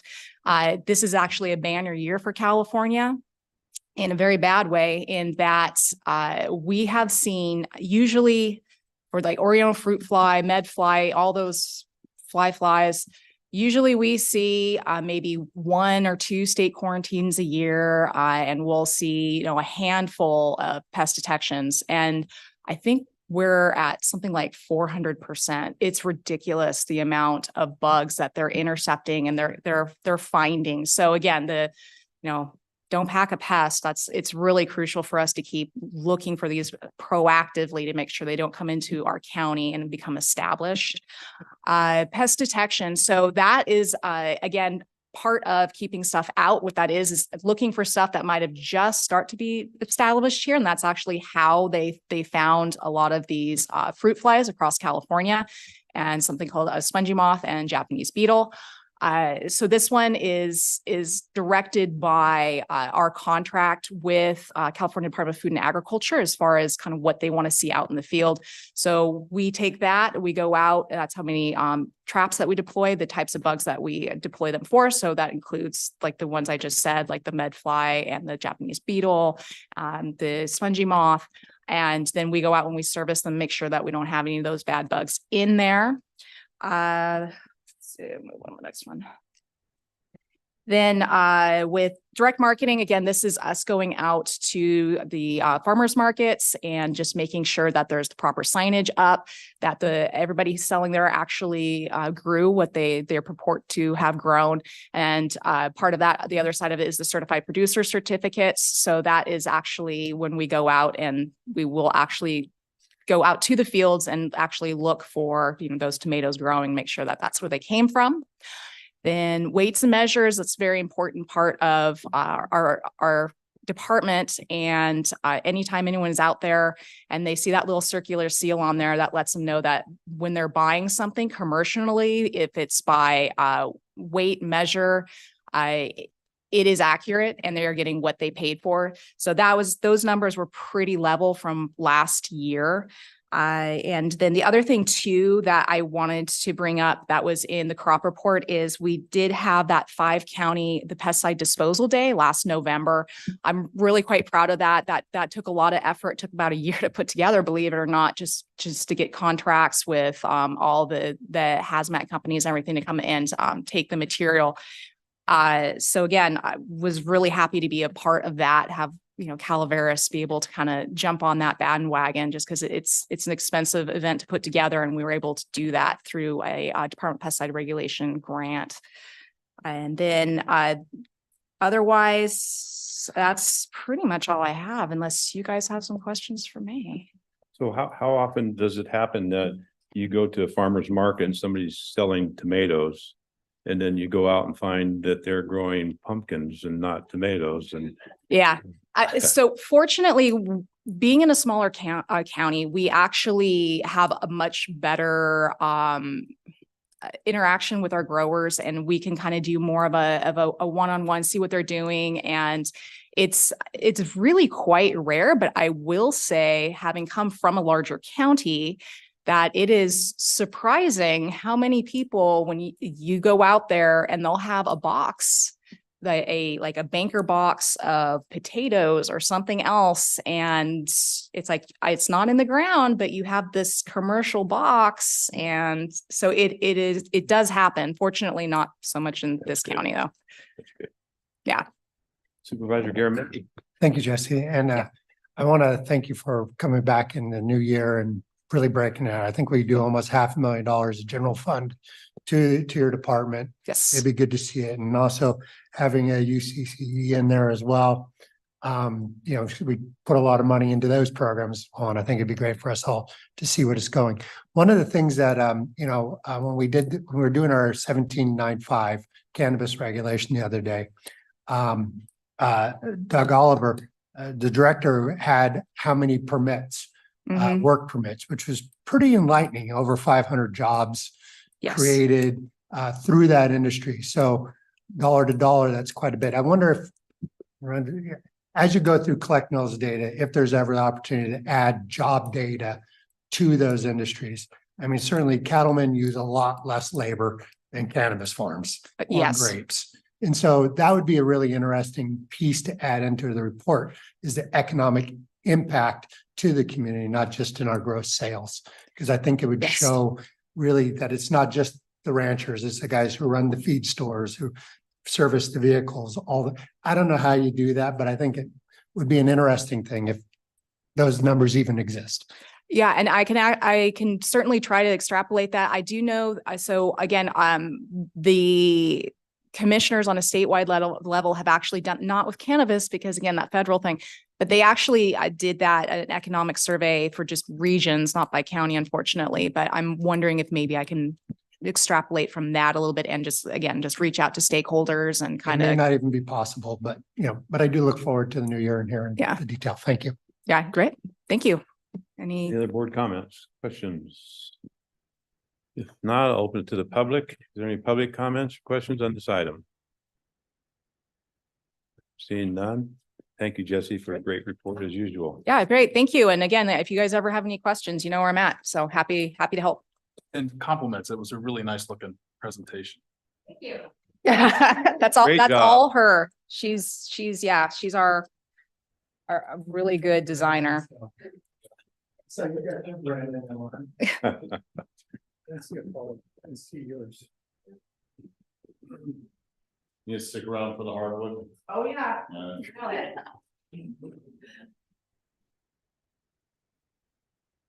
All right. We will move on to item number 18. It's an informational item from planning to receive a presentation and provide policy feedback on draft oak woodlands ordinance to staff and the Hardwood Advisory Committee. Gabriel, you're the man again. Man of the hour. Good morning, board members, CEO, county council. This item is coming before you because the Hardwood Advisory Committee has spent an immense amount of time on this ordinance. And if the board concurs with the language of the ordinance, then you can give direction as to whether to bring it back to you with additional modifications or take it directly to the Planning Commission, and then it would have to come back to the board for final approval.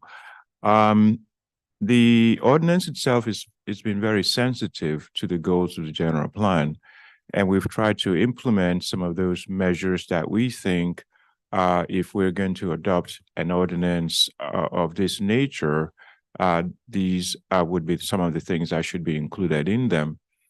Financially, it's not costing the county any significant amount of money besides just staff salaries.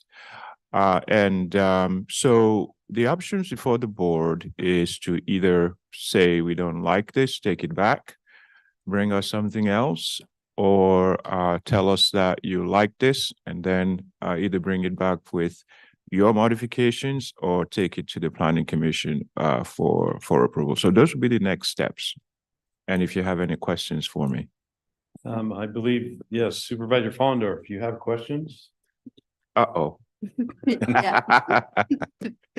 Okay, this is really good. I've seen the first and heard about the first version too, and this is a huge improvement. The questions I have primarily have to do with the county mitigation section. It's really hyper-focused on conservation easement.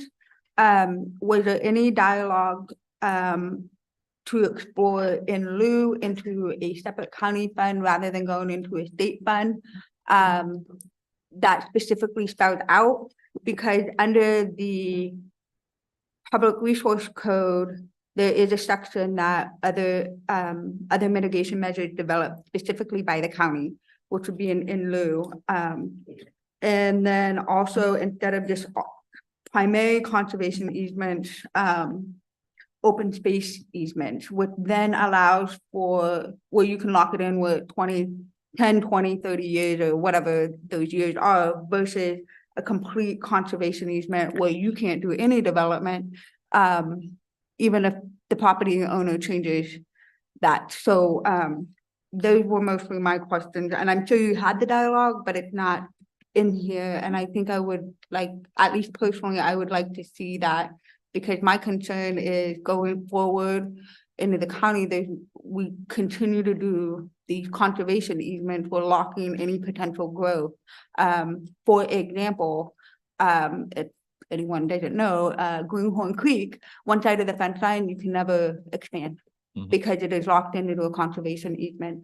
So there's no ability for the city there is no want to incorporate that into a city, or even if the county wanted to butt up into that service area, you can't. It's no development, which would make sense because that should be where development goes versus out in the middle of nowhere with no services. Absolutely. Before I answer your question, let me just mention that I have 2 members of the Hardwood Advisory Committee in the audience this morning. So there they are in the back. And District 5 Supervisor Stopper is also the chair of the Hardwood Advisory Committee. We discussed the possibility of in lieu fees, and we had some concerns because the concerns would be the methodology of actually identifying what the fees are going to be. We had very lengthy discussions about it. Are we going to use the services of a consultant who is going to identify the cost of a tree and therefore provide us what the in lieu fees would be? And we were not so sure whether or not that's going to lead to us having to do some kind of a nexus study and things of that nature. So we tried to put all that type of mitigation into just land conservation. And by us just being a pass-through agency for conservation as mitigation measures for impacts on oak woodlands, we think we avoided that particular area a little bit. Now, if the board wants us to look at in lieu fees specifically, then we would have to have conversations with legal counsel as to what will be the best way to do it. Now, there are some other ordinances that I've seen that have actually gone directly out there and thrown in dollar amounts. But then it kind of becomes, how did you arrive at that number? Do we have to do any kind of special studies, et cetera, et cetera? So that's how that is the story on those in lieu fees. That makes sense. I just have concerns because we're kind of in a moment of time where we're with this creation, but we're not putting any investment back into our own county to keep the health of the current woodlands we have. Right. We have massive overgrowth, build up fuel, and we're having to depend on other outside agencies and dollars. And if we even are lucky to get grants to clean up those. And so I just want to make sure we don't pass ourselves when we have this in front of us now to reinvest back into the current woodland system we have in our county and have that control. And not to baggage on top of the ag department, but we have other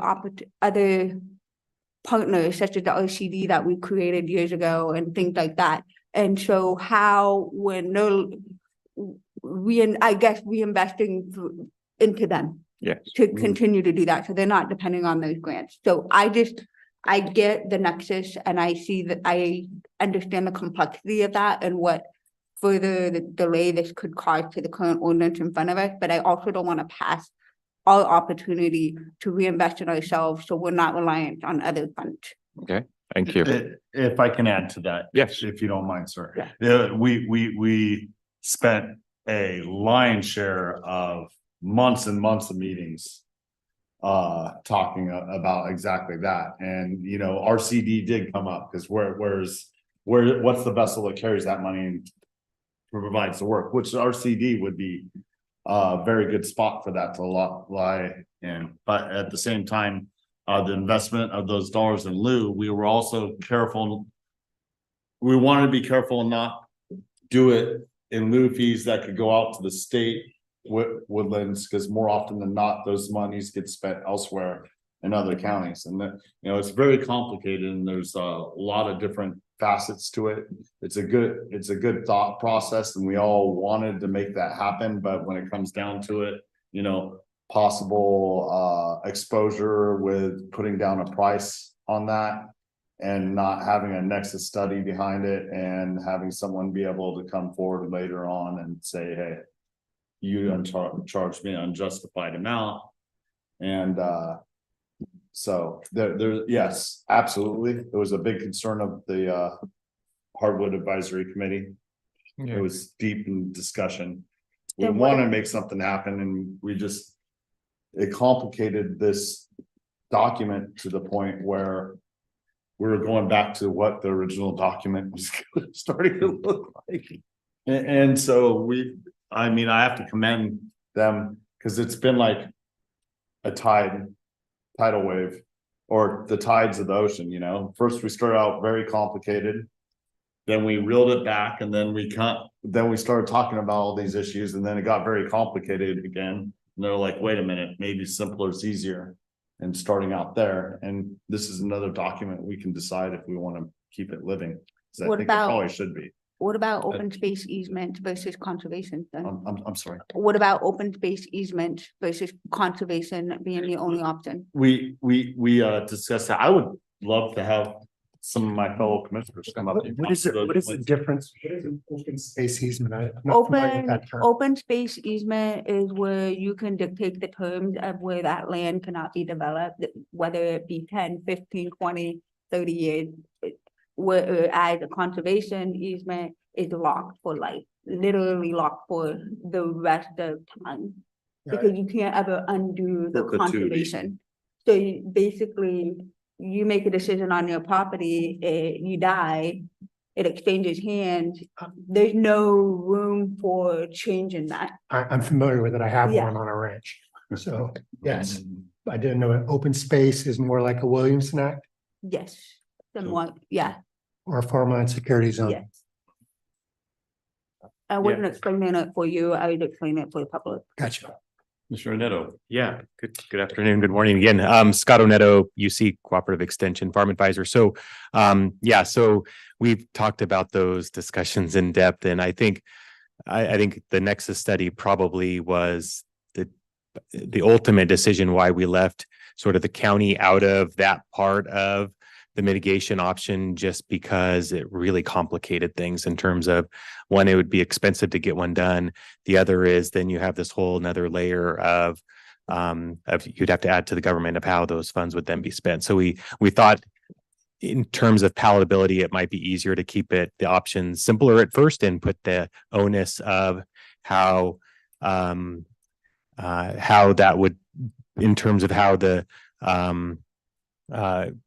transaction would take place, leave it outside of the county and let them deal directly with the conservation organization, whether it be a land trust or somebody like the RCD that can own or operate an easement.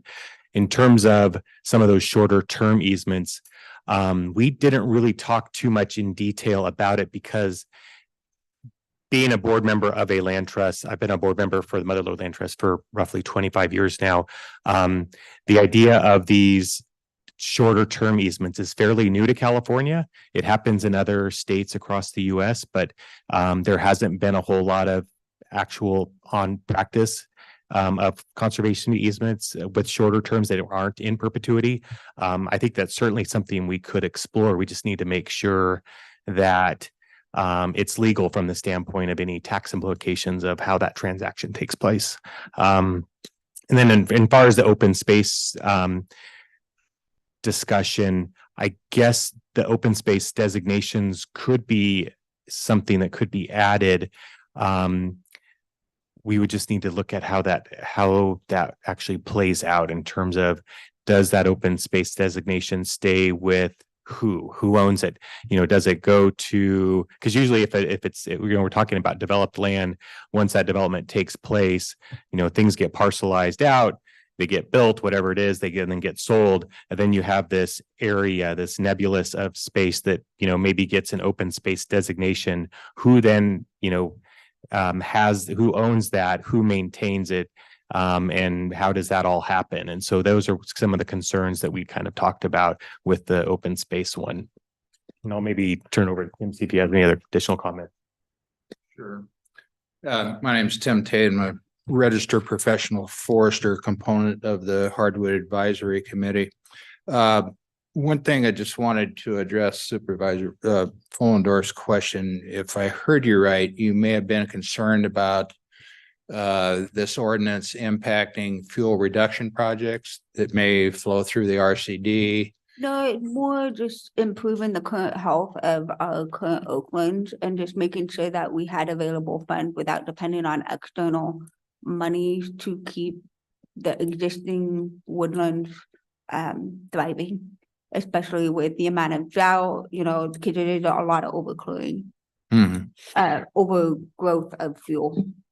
Well, one thing about this ordinance, it does not affect any, or another way to look at it, activities that are exempt from this ordinance would be like fuel reduction projects through the CCI grants that may happen to improve the health of the woodlands, maybe thinning or something like that. It does not affect forest management activities, and it does not affect what I would call routine maintenance on a farm or ranch, like No, I if understand there's that. an I oak just needs to be how do taken. we fund that so the private property owners can keep up and maintain the current woodland? I get that, but without having to depend on like CAL FIRE to do those specific projects. So I'm just worried that we depend so much on the external money factors. We're not investing in ourselves to do exactly those items. I agree, but Whatever. this doesn't generate revenue, so I'm sure it's helpful in that regard. If I may chime in, the goal of this ordinance is to mitigate the destruction of oak woodlands as part of a subdivision, a large subdivision. So it only applies in that scenario. So if a developer comes into the county and they're trying to build, and let's say there are oak woodlands on the property, they would have to mitigate for that. It doesn't affect what happens on privately owned properties. And I know you understand, Yeah, but then you just, so the develop, so that would be where the money comes from, is Right. fund ourselves, is from the development fees. Is what I'm saying. So there is money there, because the developers still have to pay for those mitigations. well, they Just can like we either, just had to do that with, That's, Yeah, I mean- so that's where the funding would come from, and that's where it's asking if there was I get development in this county is few and far between, but why aren't we taking that money? Why are we allowing them to deposit it into the state fund or other funds? That's where my question is coming, but Ben answered it. So that's, yeah, no, and I think it's a little multi-level there, Ms. Mullendorf. Yeah. I mean, if that's something we can explore. My concern about just having an open space easement is that we want the mitigation to be in perpetuity. Because if you take out an oak tree, you're taking something that, is perhaps not replaceable. By the time the oak gets to be the size of the oak you took away, it's probably going to take, 20, 30 years. So, so that's why we're looking at conservation. With conservation, we know it's going to always be protected, or else we're just having a repeat of, we grow oak trees, somebody comes and destroys them, and then we grow oak trees again, and somebody comes to destroy them.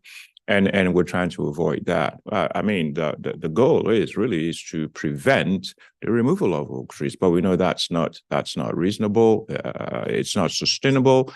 And because if we want development, we're going to have to do something. So what this ordinance does is to provide avenues for the removal of oak trees and adequate mitigation. If you think, and this is the board collectively, that there's not enough mitigation in this ordinance, please give us some direction, and we'll go and we'll beef it up a little bit, and we'll just have to get legal counsel to make sure that whatever direction we're going is not going to be is going to be consistent with with the goals of the general plan and just law in general.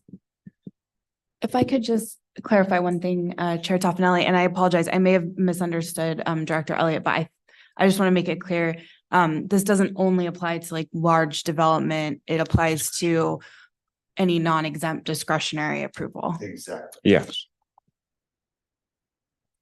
Supervisor Garamendi?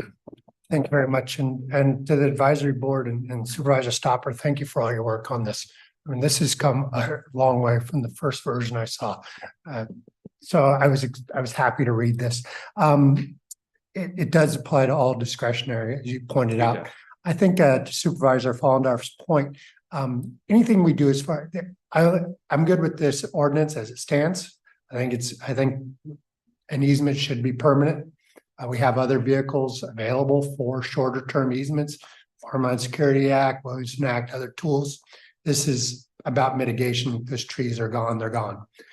But I do want to make sure that any mitigation funds that come out, assuming someday we do have some development and there's fees generated, they are spent in Calaveras. And you did that when you talked about offsetting trees, mitigation from Calaveras. And I like the fact that we're letting the semi-private sector figure that out. The developer is going to come and they're going to go shop at the Motherlode Land Trust or the Cattlemen's, I guess, Rangeland Trust, whomever, and they're going to go out and shop and let the market find the fit. So we don't have to be involved. There's a market that exists. We can stay out of. But if they do in lieu, we do have to figure out a way that that money, to Supervisor Fallendorf's point, is spent in the county. So that was the only part. So if we could work out that piece, even if we just say, you know what, we're not going to do in lieu, you're going to have to sequester your car or save your trees in Calaveras. That's fine. It just would break my heart to see this money go to the Wildlife Conservation Board and spent in any of the other 57 other counties. So Sonoma. Good job. Yeah. Any other comments? Before I open it to public comment, is there any?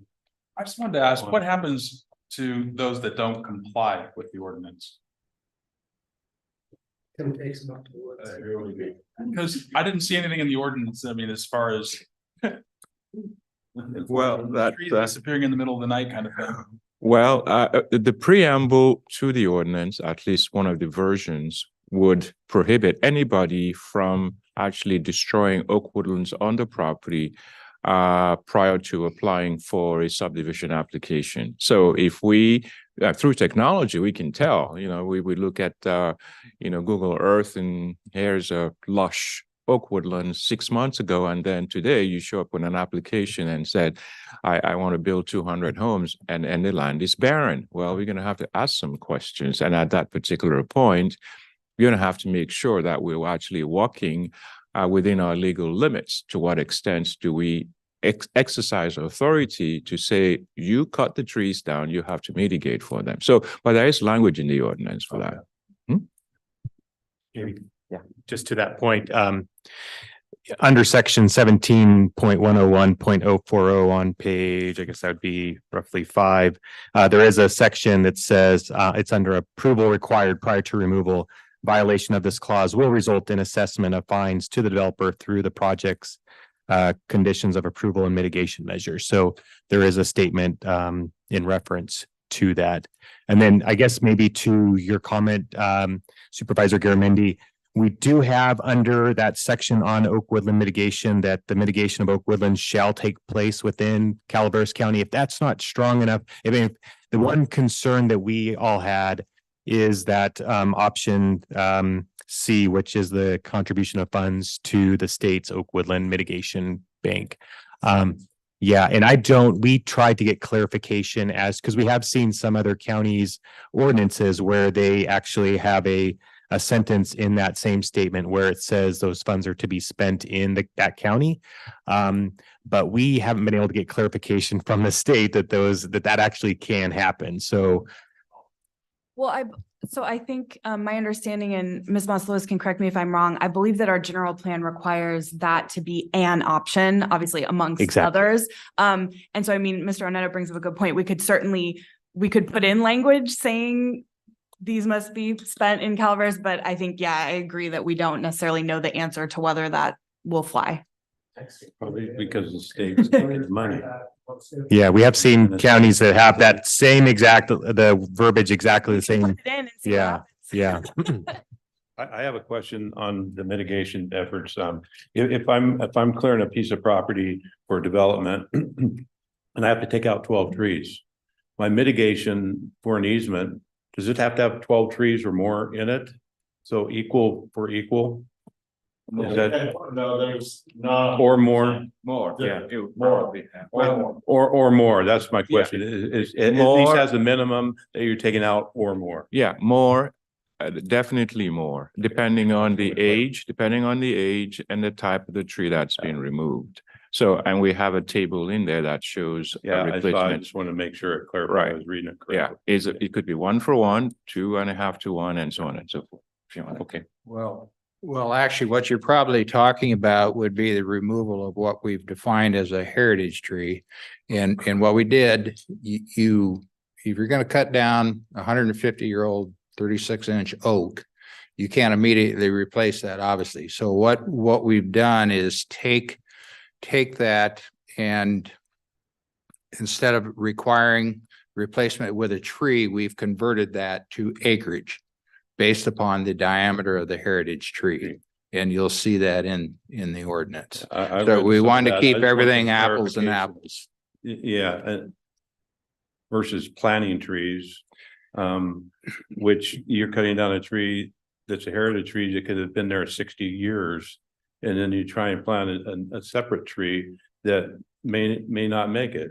You've got to make sure that you plant enough in the mitigation that's going to cover over a number of years. And that goes back to her question about a time limit on it. And you can't, in my opinion, I'm with Jack, you can't put a time limit on that of what you're taking out. They're gone. Mhm. And so if you try and mitigate it, you've got to put it in a situation where they're going to stay.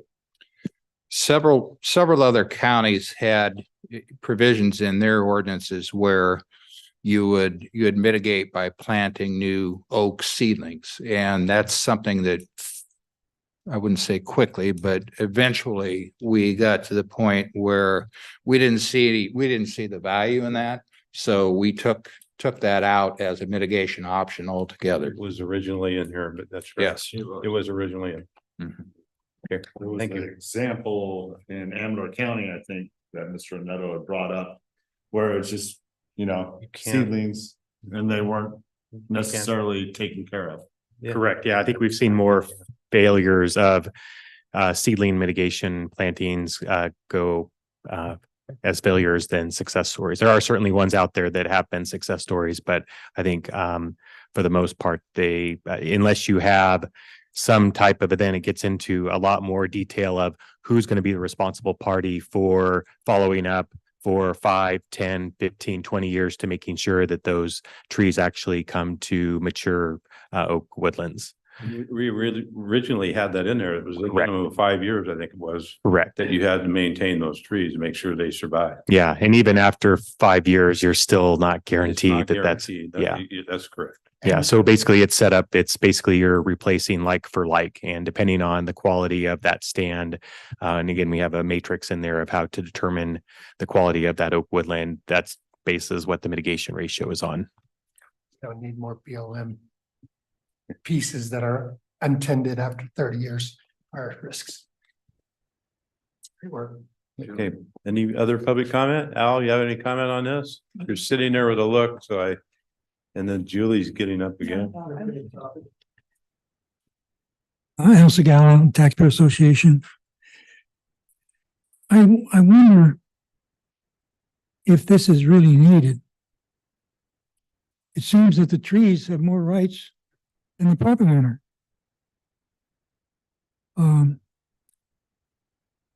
It seemed like the marketplace has value for heritage trees, especially when they're planned within a subdivision because it really adds value to the subdivision. Perhaps it would be better to take advantage of the opportunity of repealing this ordinance. We don't need it. Thank you all. Any other public comments? Seeing none, close public comments, we'll bring it back to the board. Is there any final comments from the board members? Just want to thank everyone that we worked with on this to this point. You know, there's a lot of really intelligent, enthusiastic people on that committee, and you know, they put in a lot of good work to get to this point. So just want to thank them, and I'm really happy with what we have to this point. And that's Thank you. Thank everybody that got involved in this, and thank Ben for being a part of our board member on this committee. With that, that was an informational item, so we will go forward. No.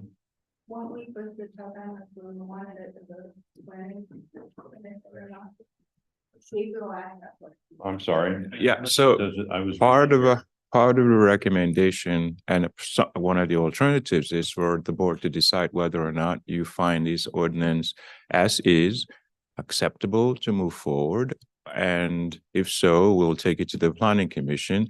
If you have recommendation and recommended changes, do you want us to bring that back before we take it back to the planning commission? So we have to want to address that as well. May I make a recommendation? Well, you can, but I want to ask, this is an informational item. If we go down this road, make a motion and give direction. That's not motion. No motion. Yeah, just, I think it's just giving direction to staff of what to then bring forward. Yeah. All right, sure. I would like to let this go through to the planning commission as is, and at that point, if anybody wants to make changes at the planning commission level, we'll see when it gets to the board. And they don't have much to do anyway with you. So let's add some more. Don't worry, I'll change it back. No, thank you. I agree with Supervisor Stopper. I always feel better when Tim takes a look at things before they come before me. So yes. All right, Supervisor Hubbard, you agree with that? Yeah. All in order? All right, yes. Send it to the planning commission. All right, with that, we will move on to the next item, which is staff announcements. In compliance with Government Code 53232.3D. Board members should provide brief reports in any meetings attended at the expense of the local agency and may make other announcements or report out. We'll start with Supervisor London Hubbard. I didn't write this out loud. So on the second. Oh, sorry, Supervisor Hubbard, your mic. Thank you. On the second, I attended the Agency on Aging meeting. Again, pushing forward our idea of burn buddies, which is great. They were incredibly helpful. And tonight at the town hall in San Andreas is the PG&E town hall, which I think is really important for a lot of the constituents in my area who've been calling regarding PG&E issues. Just want to remind everybody to show up. And Dia de los Muertos was fantastic last weekend. So thank you. Supervisor Garamendi. Thank you, Mr. Chair. I'm required to report I attended the strategic revenue workshop with you on November 1st and 2nd. And thank you very much to everybody who helped put that together. Supervisor Vollendorf. You have nothing to report. Supervisor Stopper. CSAC will be next week. We'll be attending that. Also, I'll be running into Mr. Garamendi's district for Chicken in the Barrel this Saturday. Hopefully I'll see you there. And turkey in the barrel. Turkey in the barrel. I said chicken. Hey, we're losing chickens right now according to the crop report. So that's why the turkey. I'll stick to the turkey in the barrel. And just as Martin said, the PG&E things tonight, and we just had our power outage. Down there. I can't blame PG&E because people just can't seem to miss power poles down in our area, which was the root cause of our power loss in a large area this morning. But they are raising our rates significantly, consistently. And, there's a lot going on with that, and everything's getting more expensive. So that's that. I attended with Supervisor Garamendi for 2 days, a revenue workshop. It was well done, and a lot of information came out of that. What we're gonna do with it, I don't know, because all I heard a lot about was grants. And grants are not sustainable, so we'll see what happens and what comes out of it, and expect a report coming back sometime within, hopefully by January sometime. We'll put all that information together. I attended the Mountain County's EMS agency meeting on Monday. And I have a behavioral health board meeting today at 4 o'clock. So that's all I have to report. CEO Hitchcock. So I too was at the revenue workshop, and I'd like to thank all of our county department heads and their fiscal teams for the work that they put into that. They did a tremendous job of really outlining what those revenue opportunities are for each department. And we will be looking at how we can capitalize on some of that information as well, and in the future. So thank you for participating. Yes. Thanks all the department heads for being there. County Council, you have anything? You have a look on your face like you want to say something. No, just a reminder that we will be going back into closed session, and then we'll report out at our next meeting. Okay. Clerk? Nothing to report out. Well, with that, then we will adjourn and we will go into closed session at 12:30. We'll report out, as County Council said, our next meeting, which is the 28th. Is that correct?